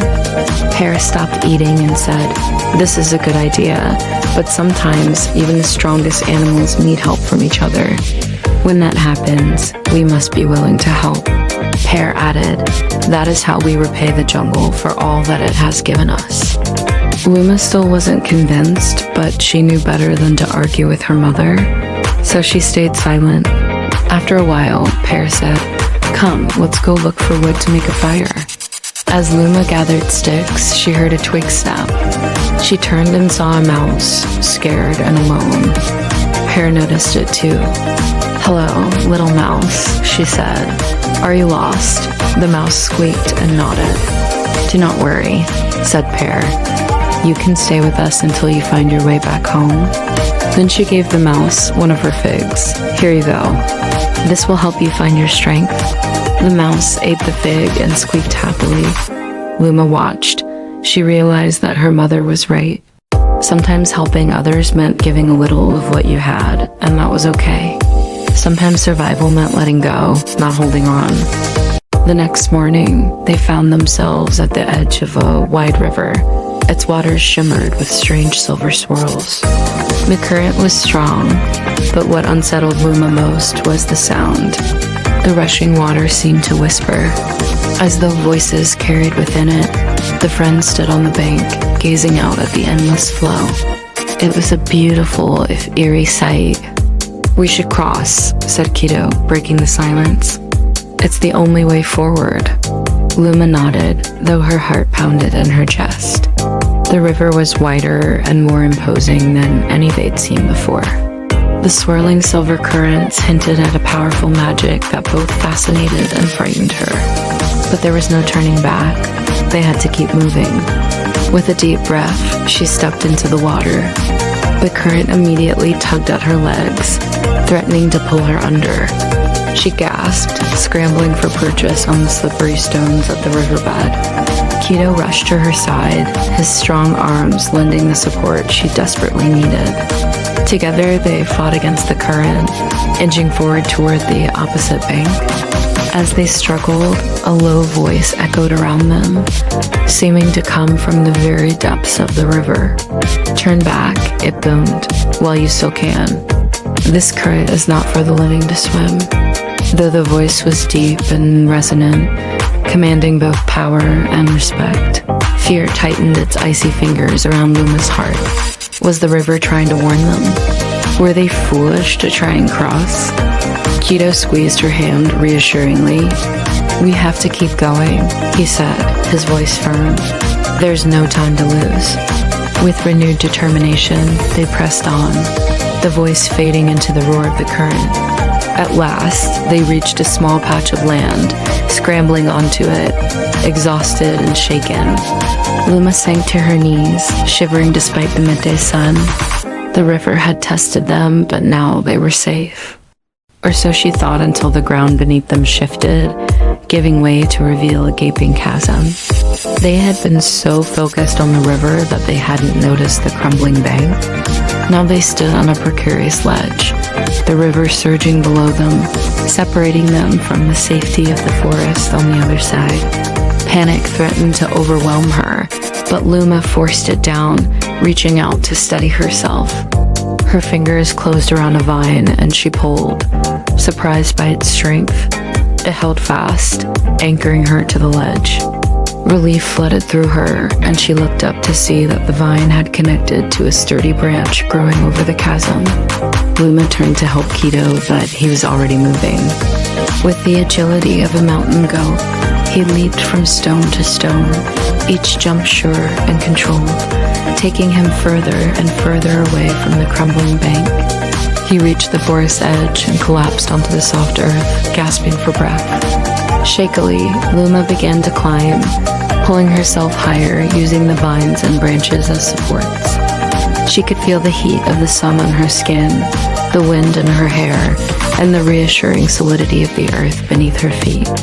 Finally, with one last heave, she hauled herself up and stumbled forward, collapsing into the welcoming shade of the trees. She looked back to see the river had receded, the churning water now a distant memory. Had it been a test? And if so, had they passed?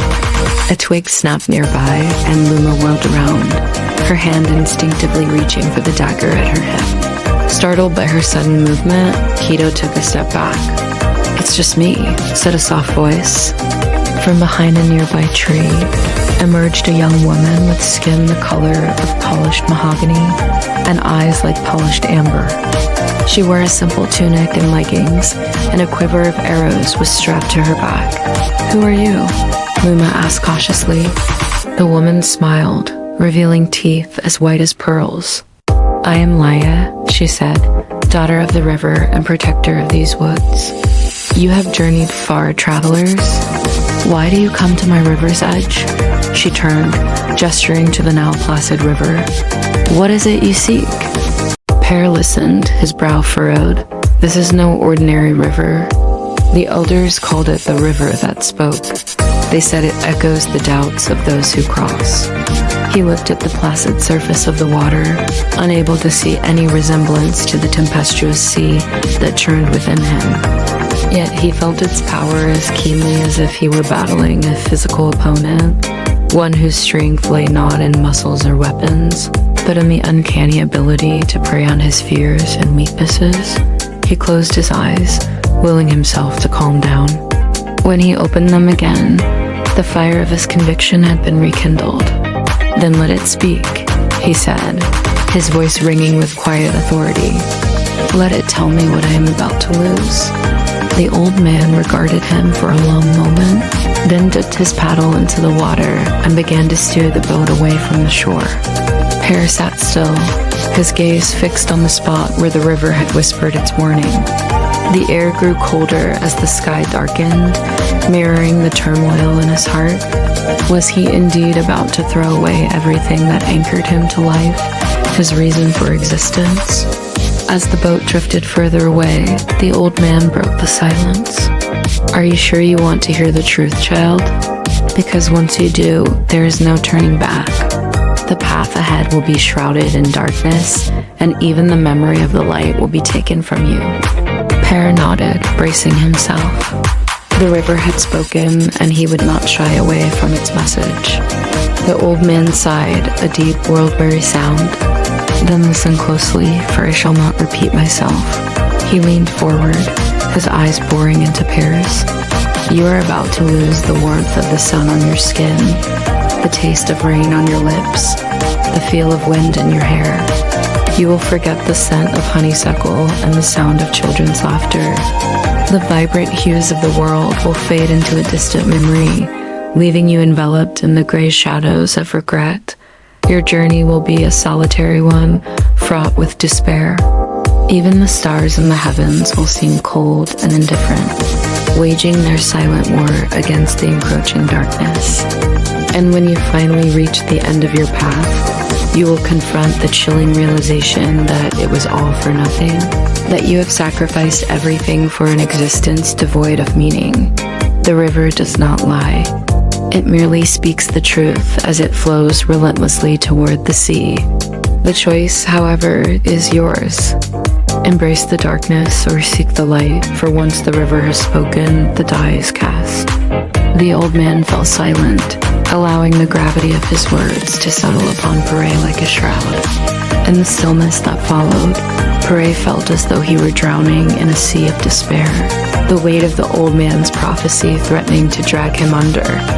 But as the realization of his fate washed over him, a strange sense of calm replaced the turmoil in his chest. He understood now why the old man had warned him, why he had insisted that Perry hear the river's tale. It was not to fill him with dread, but to give him a choice, a chance to turn back while he still could. For Per knew with a certainty that defied logic that the path ahead was not one he was destined to walk alone. He turned to the old man, his eyes shining with newfound resolve. "Thank you," he said, his voice echoing with conviction. "Now let us go." The old man looked at him for a long moment, his weathered face etched with concern. But when he saw the unwavering determination in Per's eyes, he knew that there was no changing his mind. With a final shake of his head, he dipped his paddle into the water and guided the boat away from the shore. As they journeyed deeper into the heart of the whispering river, Per felt a strange sense of peace envelop him. He had heard the whispers of doubt and fear, but he had also glimpsed the unwavering support that awaited him. And in that realization, he found the strength to face whatever lay ahead. Per stared at the water in front of him. It had been rising steadily all day, turning what was usually a wide, shallow pool into a rushing torrent that roared over smooth stones. The current was too strong for even him to swim against, so he'd been forced to find another way. And there it was. A massive oak had fallen in the storm last night and now lay stretched across the water like a narrow bridge. Per took a deep breath, then started to move out onto the branches. He put one paw in front of the other, careful to stay in the middle where the wood was soundest. The slippery bark was hard to navigate, and the roaring water threatened to sweep him off his feet. But slowly, surely, he reached the middle of the stream. From here, the other side looked close, within reach. Pear quickened his pace, eager to be on solid ground again. Just a little further, now he could see the welcoming den where his mate and cubs awaited. With a final burst of speed, he scrambled up the bank and collapsed on the dry leaves, panting heavily. He had made it. Relief flooded him, quickly replaced by pride. That was some feat for an old warrior, he thought, to help his family in the time of need. He looked back at the fallen tree. The water was still high, but the path was clearer. One by one, his family members would cross over. First, it was Luma. Pear watched as she carefully picked her way across the treacherous bridge. Her paws were slipping on the wet bark. Her usually graceful movements were awkward and slow. The water was rising higher and higher, almost reaching her belly. She struggled to keep her footing, her eyes wide with fear. The strong current tugged at her, threatening to pull her under. Pear wanted to call out to her to tell her to go back, to find another way, but he knew that wouldn't help. His daughter had to do this on her own. She was a strong swimmer, but this current was too much even for her. Pear paced anxiously on the bank, his heart pounding in his chest. Then he saw a flicker of white, the flash of a paw. His blood ran cold. She had slipped. Luma was in the water, struggling to keep her head above the surface. The fallen tree offered no support. There was nothing to grab onto. Pear felt a surge of panic. He had to do something. He hesitated only for a moment, then plunged into the rushing water. The current was freezing cold, but Pear didn't care. He was too focused on rescuing his daughter. He swam with every ounce of strength he had, battling the current, reaching for Luma. She was farther out than he'd thought. The water was deep, and he was losing precious time. Luma was losing strength. Her paws were heavy, her breathing ragged. She struggled to keep her head above the water, but the current was relentless. Pear was almost there. He reached out a paw and grabbed her by the scruff of her neck. She turned her head, her eyes wide with gratitude and relief. Pear held on tight, gathering the last of his strength for one final push. They reached the bank. Coughing and spluttering, Pear collapsed beside Luma, pulling her close. He licked her face, checking to see if she was hurt. Then he looked back at the water, his gaze sweeping the surface. There was no sign of the others. The crossing wasn't over yet. Taking a deep breath, Pear stood up. His muscles screamed in protest, but he had to get back in the water. His mate and cubs were still on the other side, and without the bridge, there was no way out. He turned to Luma, who was shaking with cold and fear. Pear nudged her gently, then disappeared into the water. Luma watched as he battled against the current, swimming stroke after stroke towards the fallen tree. She knew he would bring them all back, one by one, just as he always had. As the sun dipped below the horizon, the last of the clan emerged from the water, shivering and exhausted.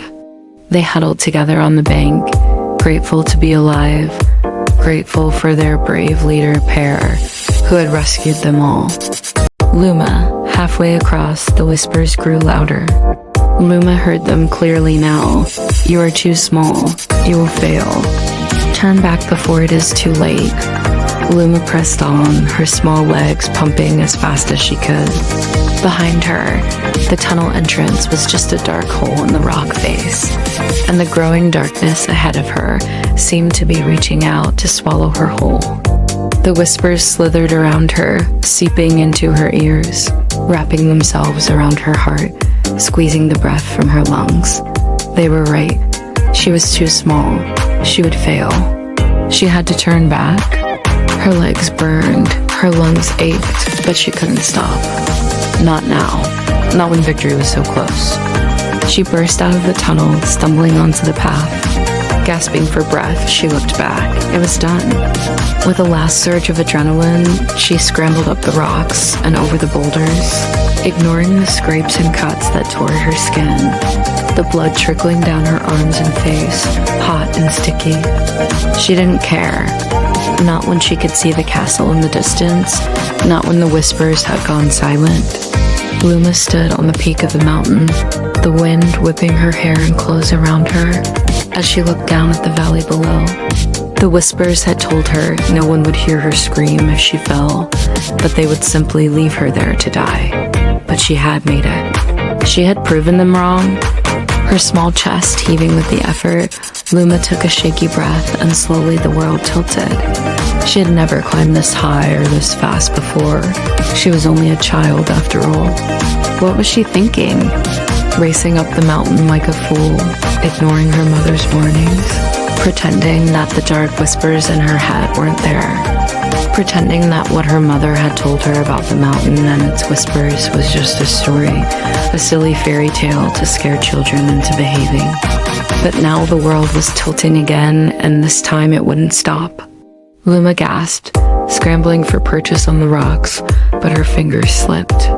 The wind snatched at her, threatening to pull her over the edge. Closing her eyes, she threw out her arms, trying to find something, anything, to grab hold of. But there was nothing.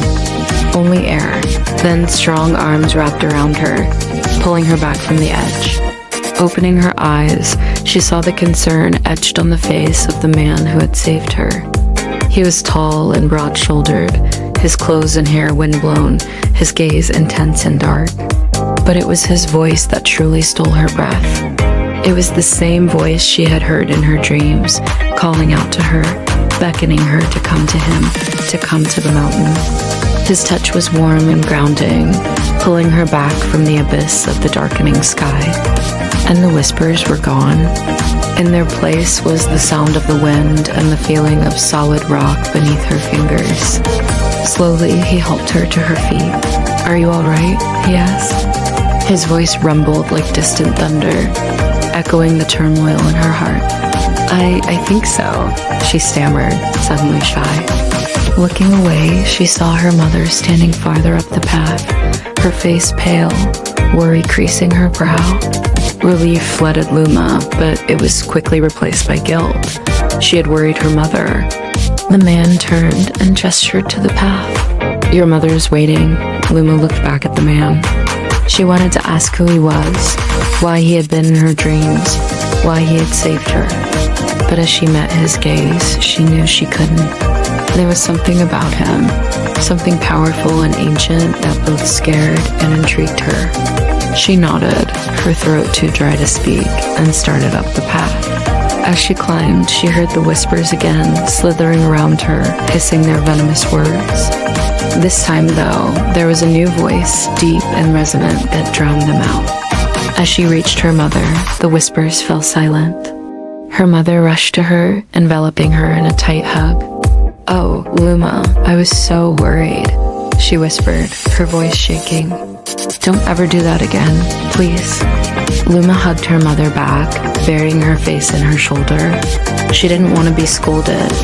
She had been so scared, so sure that the whispers were right, but they hadn't been. And now she knew that whatever dangers lay ahead, she wasn't alone. The carnival had come to the clearing like a plague of locusts, devouring everything in sight. Not even the trees were spared as their hungry saws ripped through the trunks, crashing them to the ground. But there was nothing to be done. The small village nestled between the mountains and the sea had no choice but to welcome the intruders and submit to their demands. The invaders set up camp, pitching tents that resembled the squalid shanties of the beggars that infested the city streets.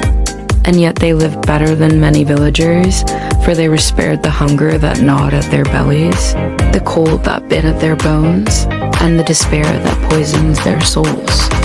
Among the most favored were the children, who ran about the clearing with the freedom only the innocent could possess. Their games, however, soon turned sinister, for they played at being the beasts of the forest, catching butterflies that became their prey. Their laughter echoed through the trees, mingling with the shouts of men and the clash of steel. Anya shivered, pulling her threadbare shawl tighter around her shoulders. She watched from the edge of the woods as the men rode into the clearing, their faces hidden behind their visors. What were their demands? What did they want with their miserable village? All she knew was that they were trouble. trouble with a capital T, and that spelled death. But as the days passed, the newcomers' demands became more clear. They wanted passage through the mountains to the south, passage to the sea. In return, they would offer the villagers protection from the marauders that infested the mountain passes. Protection that came at a price, for the men demanded tribute, food, and supplies, as well as 2 young women to join their ranks as handmaidens. Every day, 2 men were selected by lot to escort the supply wagons to the nearest outpost. No one knew what happened to those men, but their absence left gaping holes in the families that survived. Anya's father was among the first to go. Her mother had wept for him, her sobs echoing the laments of the forest as the men rode away. "They'll bring back stories," she said, her voice trembling. "Stories of where they've come from and where they're going." But they never returned. Then her brother went, and after him, her best friend. Fear choked the village like a serpent, squeezing the life out of it. Now the elders prepared to meet with the newcomer's leader, Per, whose name meant father in the common tongue. He had chosen that name deliberately, for he had become a father figure to the men, leading them, feeding them, caring for them. Some called him a monster, but others, including her mother, saw him as a savior. Anya's mother spent hours braiding ribbons into her hair, humming a tuneless song as she worked. "He is kind, my little swallow," she said, her fingers working deftly. "You will see, he just wants to help us." But Anya knew better. She had seen the glint of steel in the newcomers' eyes, heard the cruel lilt of their laughter. Still, she kept her fears to herself, for what good would that do? She laced her worn leather boots and joined her mother as she walked into the clearing. As the sun climbed higher, bathing the clearing in its golden light, a procession of men emerged from the trees. Leading them was a tall man with a face like granite and eyes that glinted like chips of ice. Behind him rode 5 others, all equally stern of face and hard of eye. Anya recognized one of them. It was Turvin, a man from the village, a man who had gone missing 3 months ago. Only his horse had returned, rearing and plunging in a panic. Her mother's grip tightened on her arm. "They have brought him back," she whispered, her voice tight with fear. "He looks like a different man." Torvin rode forward, reining in his horse beside Per. He looked at the villagers, his face twisted in a cruel smile. "Greetings, villagers. We are honored by your presence." His voice was a mocking parody of the courtly manners the nobles affected. A chill wind swept through the clearing, rustling the leaves and setting the branches swaying. A low growl rumbled in Per's chest. "Why have you brought him back?" he asked, his voice like grinding stone. "He wished to return," Torvin said, his smile widening. "He wishes to rejoin his family." Anya felt a surge of anger. "He isn't your prisoner," she shouted, "so release him." Per turned, his eyes flashing with anger. "Enough," he roared, and the growl in his voice sent shivers down her spine. He turned back to Torvin. "Release him," he ordered, and the growl in his voice matched her own. Torvin paled visibly.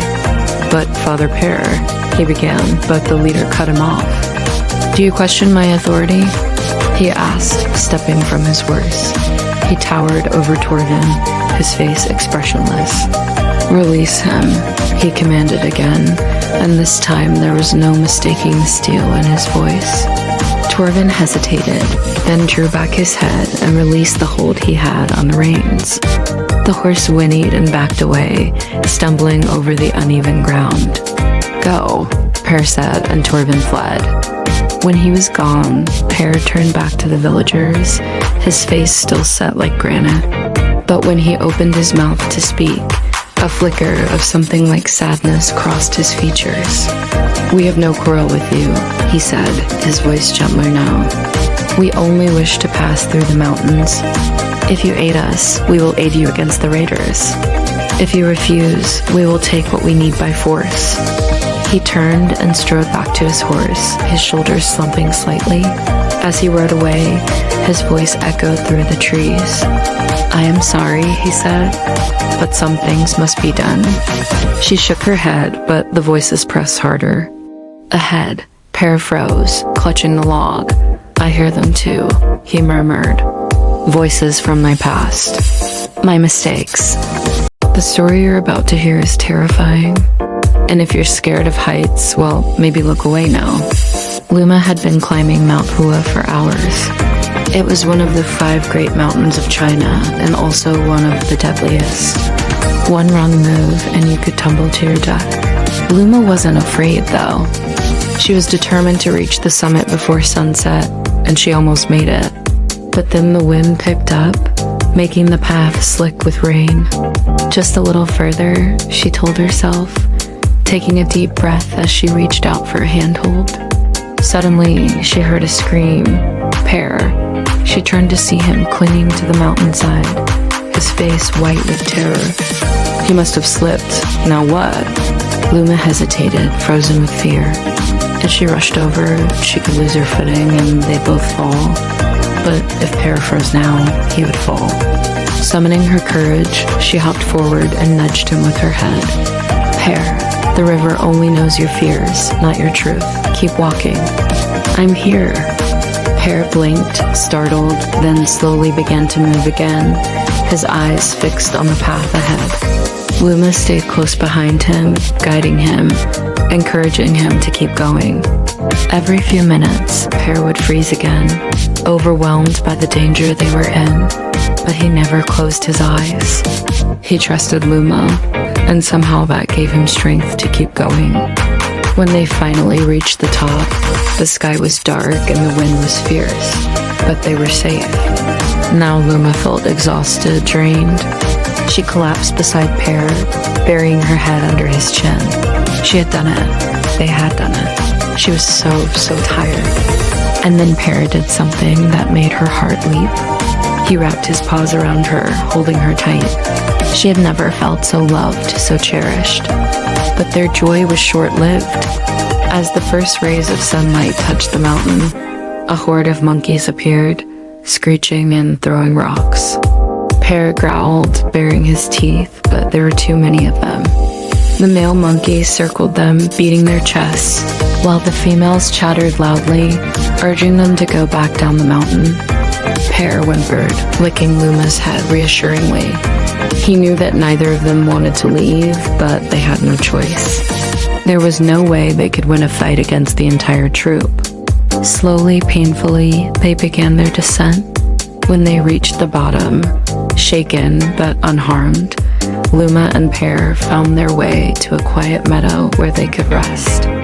Luma sighed, relieved to be away from the monkeys. That was close, too close. But then she noticed that Pear wasn't beside her. He was a few steps away, staring at a rock. What was he doing? Luma got up and went over to him. Pear, what's wrong? She asked, licking his ear. He didn't seem to hear her. He was completely absorbed in the rock, which was shaped like a monkey. Luma nudged him with her head. Pear, are you all right? She asked again. This time he started. Oh, it's just you, he said, trying to sound nonchalant. It's nothing at all. Luma wasn't convinced, but she didn't push him. She knew better than to pry when Pear was like this. Instead, she curled up beside him, resting her head on his paw. Pear, if you ever want to talk about it, I'm here, she whispered. He nuzzled her, grateful for her understanding. Maybe tomorrow, he murmured. Right now, I just want to sleep. And Luma knew that sometimes the best thing you can do for a friend is simply be there for them. Without judgment, without questions, just present. So they lay together in the meadow, two loyal friends who had faced danger and survived, ready to take on whatever challenges might come their way. You know, they say a picture is worth 1,000 words. But sometimes one single picture can change your life forever. For example, this one taken in the 1960s of an extremely overweight man lying on a beach in the middle of winter. This picture changed my life because it was me. and it was taken just before I started my transformation from looking like this to looking like this and feeling even better. This video is not about me though. It's about Pear. Pear, who is very fit and athletic and strong. And when she noticed something strange on her evening run, she stopped to take a picture, and it changed her life forever. On that day, Pear had just finished her run and was walking back towards the parking lot when she noticed a huge male figure lying on the ground. At first, she thought it was a mannequin or a training dummy, but when she got closer, she realized it was a real person. She couldn't believe what she was seeing. A big, hairy monster of a man was lying on the ground fast asleep. Now, most people would have been scared in this situation, but Pear was a brave soul. She knew that she had to do something, so she did the logical thing and took a picture. Then she did the most unexpected thing. She walked over to the sleeping man and started talking to him. The man woke up, and when he saw Pear standing there with a camera, he panicked and tried to run away. But Pear was faster. She started chasing him, telling him to stop as she snapped more pictures. After a while, the man slowed down and let Pear catch up to him. She could see that he was very muscular, kind of like her, except that he was covered in thick, long hair. He was dirty, and his fingernails and toenails were completely black. She could tell that he hadn't bathed in weeks. When they finally stopped, Pear asked the man why he was living in the woods like this. He told her that he didn't want to live a normal life anymore. That was 13 years ago, and today Pear bumped into him again. It was early in the morning, and Pear was taking her dog for a walk when she heard some loud noises coming from the forest. As she walked closer, she could hear a man yelling and making a lot of noise. She didn't think much of it until she realized it was the same voice she had heard 13 years earlier. She found the man sitting on a rock in the middle of the forest, and when he saw Pear, he stood up and started to run away. Pear quickly took off after him, and eventually they came to a river. The man looked around for a way to cross, but the water was too high and fast to jump. Pear looked at him, then exhaled. Step by step, they crossed together until at last they reached the far bank. The man was exhausted and collapsed on the ground. Pear sat next to him and asked him why he was still living like this. He told her that he didn't want to be found and that he liked living in the forest. Pear understood that he wasn't going to change, so she stopped trying to convince him to come back to civilization. Instead, she did something else. She took out her phone and showed him a picture. It was a picture of a beautiful woman with long flowing hair. "Who is that?" asked the man. "That is you," said Pear. "You don't remember?" "I'm sorry, but I can't remember anything," he said, looking down at his feet. "I remember that day clearly," Pear said. "You were lying on the beach, and I came over to talk to you. You ran away, but I chased you until we came to this river." "Yes, I remember now," the man said, looking up at Pear. "And you saved my life that day," he added. "I was having thoughts of ending it all, but when I saw you running after me, I knew that someone cared about me. You gave me hope to keep living." Pear was stunned. She had no idea that the man had been trying to take his own life that day. She had only wanted to help him. "You don't have to do this alone," she said. "If you want to come back to civilization, I will help you." "Thank you," the man said, "but I don't want to go back. I like living here. It's peaceful." And so their friendship began. Pear visited the man in the forest as often as she could. She brought him food and supplies, and they talked for hours. The man told her that his name was John and that he had a wife and kids. He said that he had been a successful businessman, but that he had lost everything in a bad deal. He had been depressed ever since. One day, Pear came to visit John and found that he wasn't in his usual spot. She called out his name, but there was no reply.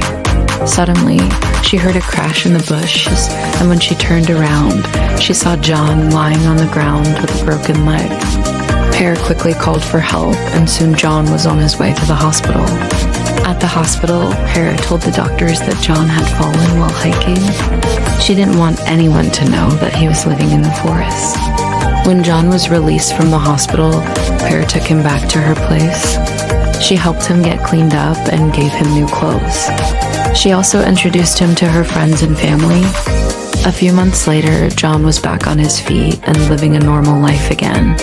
He got a job in an apartment and started seeing the therapist. Pear was so happy that she had been able to help him. One day, Pear and John were walking through the park when they saw a group of kids picking on a smaller boy. Pear and John stopped to help, and when the other kids saw that there were two adults there, they ran away. The little boy was crying, so Pear went over to comfort him. "Are you okay?" she asked. "Yeah, I'm fine," the boy said, wiping away his tears. "Those jerks just made fun of my shoes," Pear smiled. "Well, if they made fun of your shoes, then you should make fun of theirs." The boy looked up at Pear and asked, "What do you mean?" "Well, you see those shoes they're wearing? They're ugly." And with that, Pear and John walked away. And then one day, Pear came to me and he said, "The jungle has taught us again. The most dangerous voices are the ones that come from within. But even they can be silenced with courage." It's a strange thing to think about. The most dangerous voices come from within. Even after 14 years of living in the jungle, this is something I never would have thought. I had always thought that it was the outside world that was the most dangerous. And that is what we were trying to escape when we went into the jungle. We had heard terrible stories of people who went into the jungle for a bit of peace and quiet and ended up being eaten by ants or having their limbs torn off by termites or getting lost forever.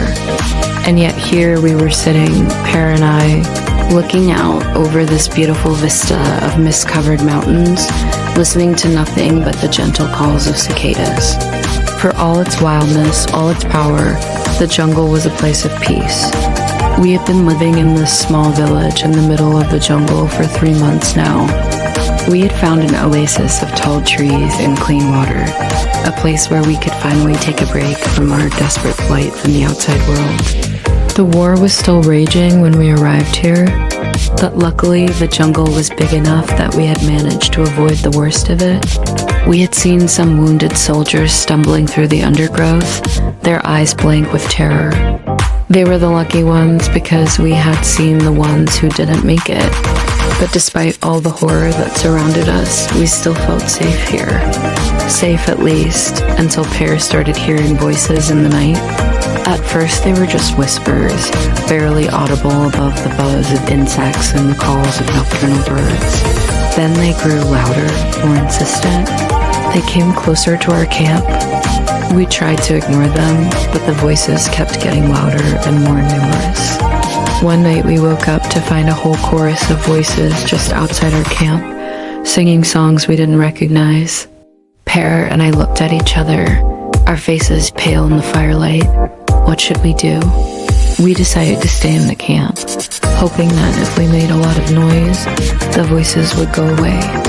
But instead, the voices grew louder, angrier, and then they started banging on trees, throwing stones, making noises like wild animals. I don't know how long we sat there, huddled together in the darkness, listening to the voices. It felt like hours, but it might have only been minutes. Then suddenly the voices stopped. Silence fell over the jungle, and the only sound was the crackling of the fire. Pear and I looked at each other, our faces still pale. We didn't say anything. We didn't need to. We both knew that we had only been saved by our own fear. The voices hadn't been able to get past it. In the morning, when we went out of the camp to look, we found thousands of little pebbles that had been thrown against the walls of our camp. Some of them were small, but others were big enough to kill a man. Who had done this and why? We couldn't figure it out. And as the days passed and nothing else happened, we started to forget about it. That is, until Pear started hearing the voices again. This time they were closer, more insistent than before. One day he came to me and he said, "The jungle has taught us again. The most dangerous voices are the ones that come from within, but even they can be silenced with courage. It took me a moment to understand what he meant. Of course, the voices were coming from inside the village. Some of the people we had befriended were terrified of the war, of the outside world. They didn't want to leave the village, not even for a moment. So they created their own monsters, their own demons to keep them from leaving. And then they had tried to use those same fears to keep us from leaving. Pear had been right. The most dangerous voices were the ones that came from within. But he had also been wrong. It wasn't courage that silenced them, it was knowledge. Once we understood where the voices were coming from, once we knew that they weren't real, they lost all their power over us. We left the village the next day. As we walked away, I looked back at the houses, at the people who had tried to stop us from leaving, and I realized that the jungle had already given us a much greater gift than safety. It had given us understanding of ourselves, of each other, and of the world around us. The jungle was a place of danger, yes, but it was also a place of healing. And in the end, that is what saved us. Luma awoke to the sound of rushing water. She opened her amber eyes, shook her head, then looked around. Where was she? The last thing she remembered was racing through the forest with Pear, the spotted hyena, as they fled from the angry mob of villagers. Then nothing. On the far side of the river, they rested beneath the sprawling roots of an ancient banyan tree. The air smelled of damp moss and wildflowers. Luma curled beside Pear, her ears still twitching. She was shaken, but thankfully her injuries were minor. Just a few deep scratches on her leg and a sprained ankle. But what about Pear? The hyena's face was pale and streaked with blood. Her breathing was shallow and she whimpered softly. Luma nudged her friend with her nose. Pear, are you alright? She asked, her voice hoarse from the day's events. Pear opened her eyes, surprised to see Luma. For a moment, fear flickered across her face before it was replaced by gratitude. Luma, she rasped, I thought I'd lost you. She tried to stand, but swayed and collapsed back down. I don't feel so good, Luma, she whispered, her breaths coming in short gasps. Luma felt a surge of panic. She didn't want to lose Pear, not after they'd been through so much together. She licked her friend's ear, trying to soothe her. Don't worry, Pear, we're safe here. No one can get to us in this cave. Pear managed a weak smile. Safe, she echoed, her voice trailing off. That's not the word I'd use, Luma. She coughed, then continued, her gaze fixed on the ground. We need to leave. We can't stay here. But you're hurt, Luma protested. You're barely able to move. Pear closed her eyes, ignoring the pain that shot through her side. When she spoke again, her voice was firm. I don't want to be a burden to you, Luma. You're already carrying me here. She looked at her friend, her amber eyes filled with urgency. Please, we have to go. They won't stop until they find us. Luma hesitated, torn between her desire to help Pear and her own safety. The scratches on her leg throbbed, and the thought of leaving the relative safety of the cave made her uneasy. But looking at Pear, she knew she couldn't leave her behind. With a deep breath, Luma helped Pear to her feet.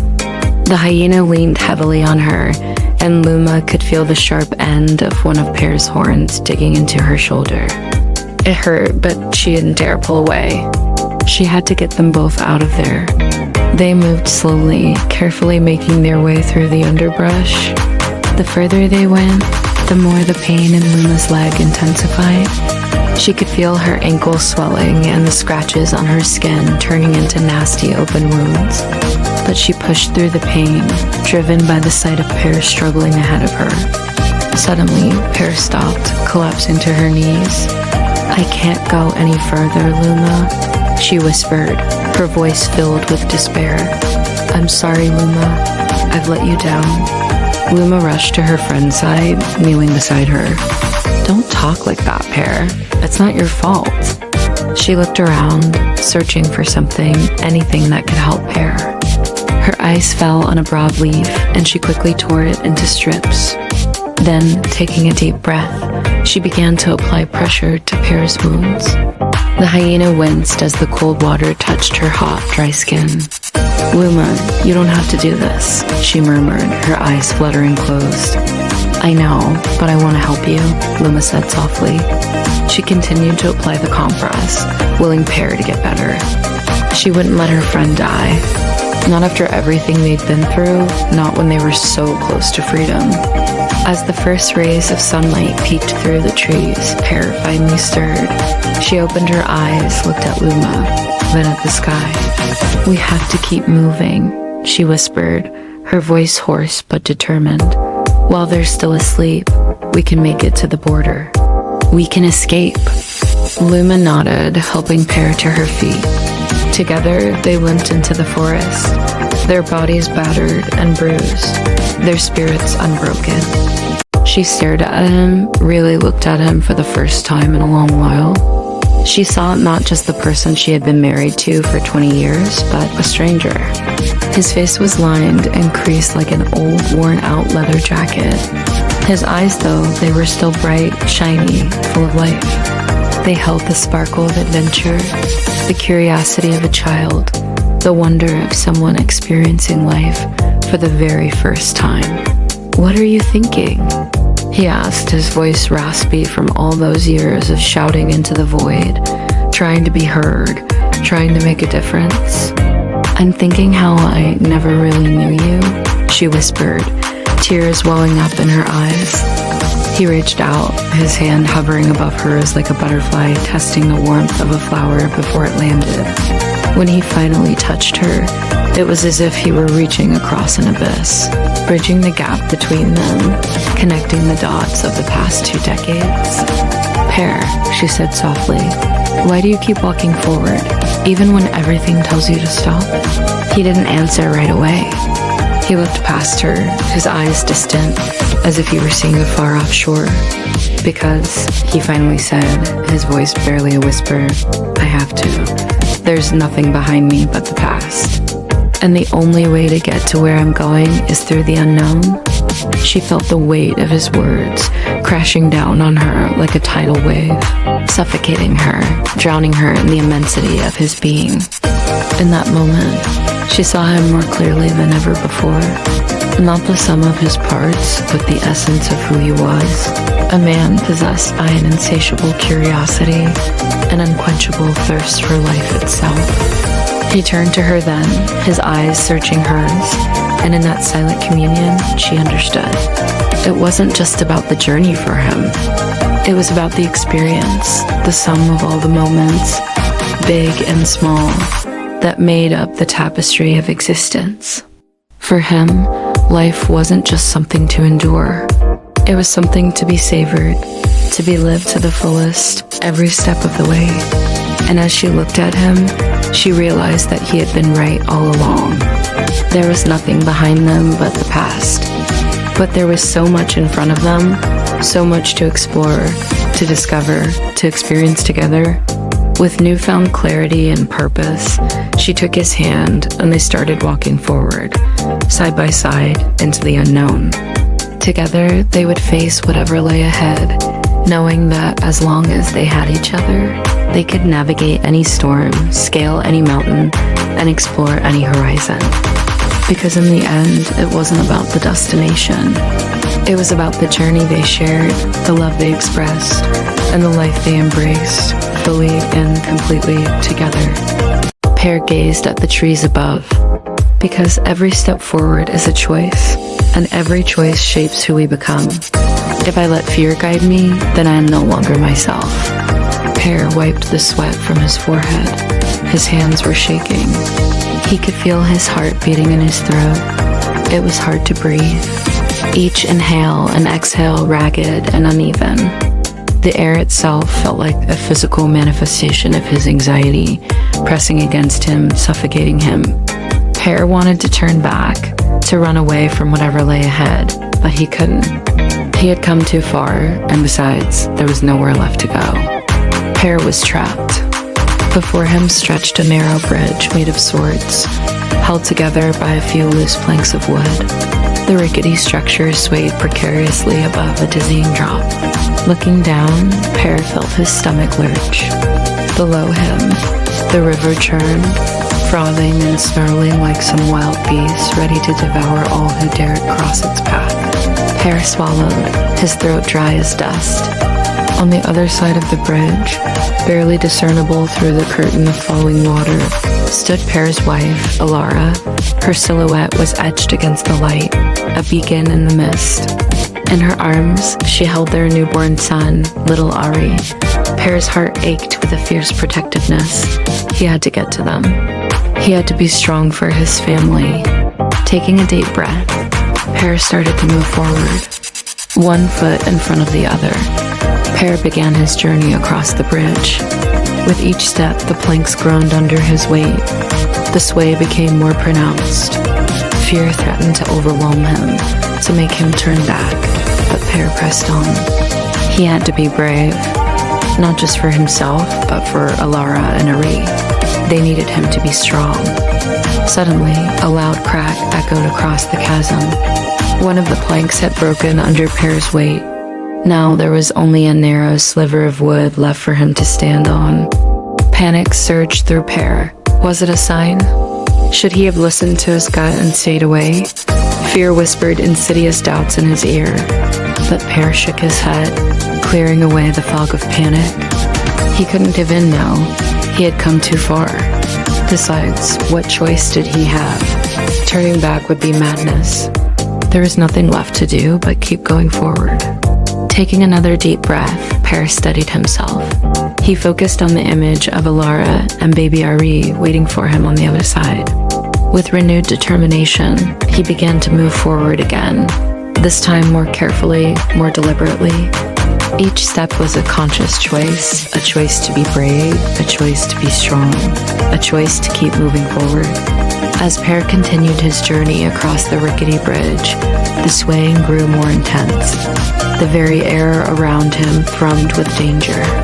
With each passing moment, doubt gnawed at him. Was he really strong enough to make it? Was he worthy of the trust placed in him by his family? The weight of those questions pressed down on him, threatening to crush him. And then he heard it again, another crack, followed by the sound of splintering wood. Pear looked down to see another plank had broken, leaving him even more exposed. The river roaring below him like a hungry beast ready to claim him as its own. But something inside Pear snapped. Faced with this terrifying choice, Pear found an unexpected reserve of strength. He lunged forward, throwing out his arms. In that moment of desperation, Pear found balance. He had crossed the threshold into courage. Looking down at his shaking hands, Pear realized something profound. Every step forward had been a choice. Every choice had shaped who he had become in that moment of crisis. And as Pear finally stepped off the bridge onto solid ground, he understood that it wasn't about the absence of fear. It was about the presence of something greater, something that had guided him through the darkness, something that had allowed him to keep moving forward. When he turned to face Alara and Ari, their faces etched with worry, Pear knew he wasn't the same man who had set out on that perilous journey. He had faced his fears and emerged stronger, braver, more resolute. In that moment, he understood that it wasn't about the absence of fear. It was about the presence of something greater, something that had guided him through the darkness, something that had allowed him to keep moving forward. Luma thought about this as she drifted into sleep, and in her dreams, she saw the great tree of wisdom, its branches like arms, its leaves whispering secrets too old for words. She had always loved to dream. Dreams were her escape from the humdrum of reality, but lately, her dreams had been troubled. She was falling, always falling, and she would wake up just before the ground would catch her. Tonight, though, she dreamed of something new, something that made her heart sing and her soul soar. She was in a vast forest, the likes of which she had never seen. Towering trees formed a cathedral of green, their branches intertwined in a canopy so thick it kept the sun at bay. The air was cool and damp, smelling of moss and loam. A gentle breeze rustled the leaves, creating a soothing melody that echoed through the ancient woods. In the distance, Luma saw something that made her heart skip a beat. It was a tree, but not just any tree.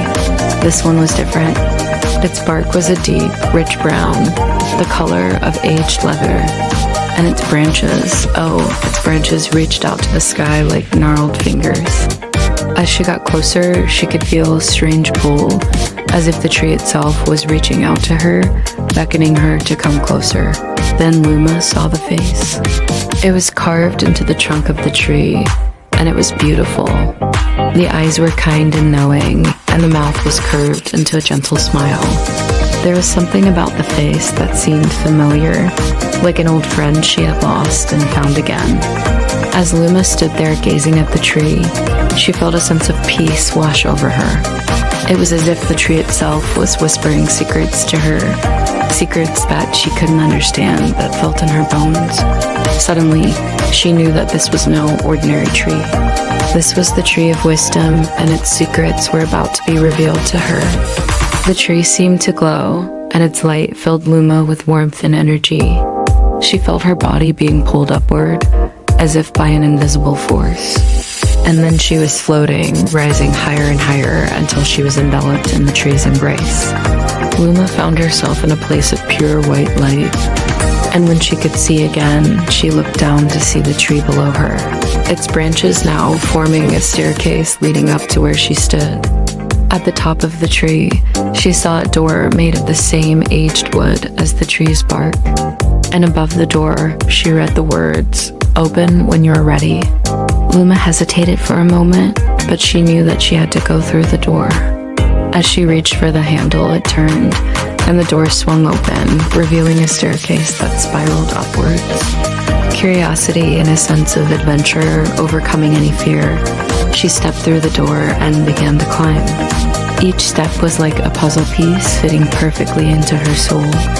The tree of wisdom had been guiding her all along, she realized, and now she was finally ready to receive its gifts. As she climbed, she felt her understanding of the world around her growing, expanding like a blooming flower. She could feel the interconnectedness of all things, the energy that flows through the universe, binding everything together. When she finally reached the top of the tree, she felt like she was on top of the world. She could see for miles around her, and yet she felt a sense of stillness, of being at peace with herself and the world around her. And then she woke up. Luma sat up in bed, her heart pounding. She could still feel the energy of the tree of wisdom coursing through her veins. She knew that her life would never be the same. She had received the tree's gift, and now she had to find a way to use it. As the day went on, Luma found herself drawn back to the forest in her dreams. She explored further, each time uncovering more of the tree's wisdom. She learned that the tree had been watching over her for a long time, waiting for her to be ready to receive its knowledge. And now that she was awake, she knew that it was up to her to share the tree's wisdom with the world.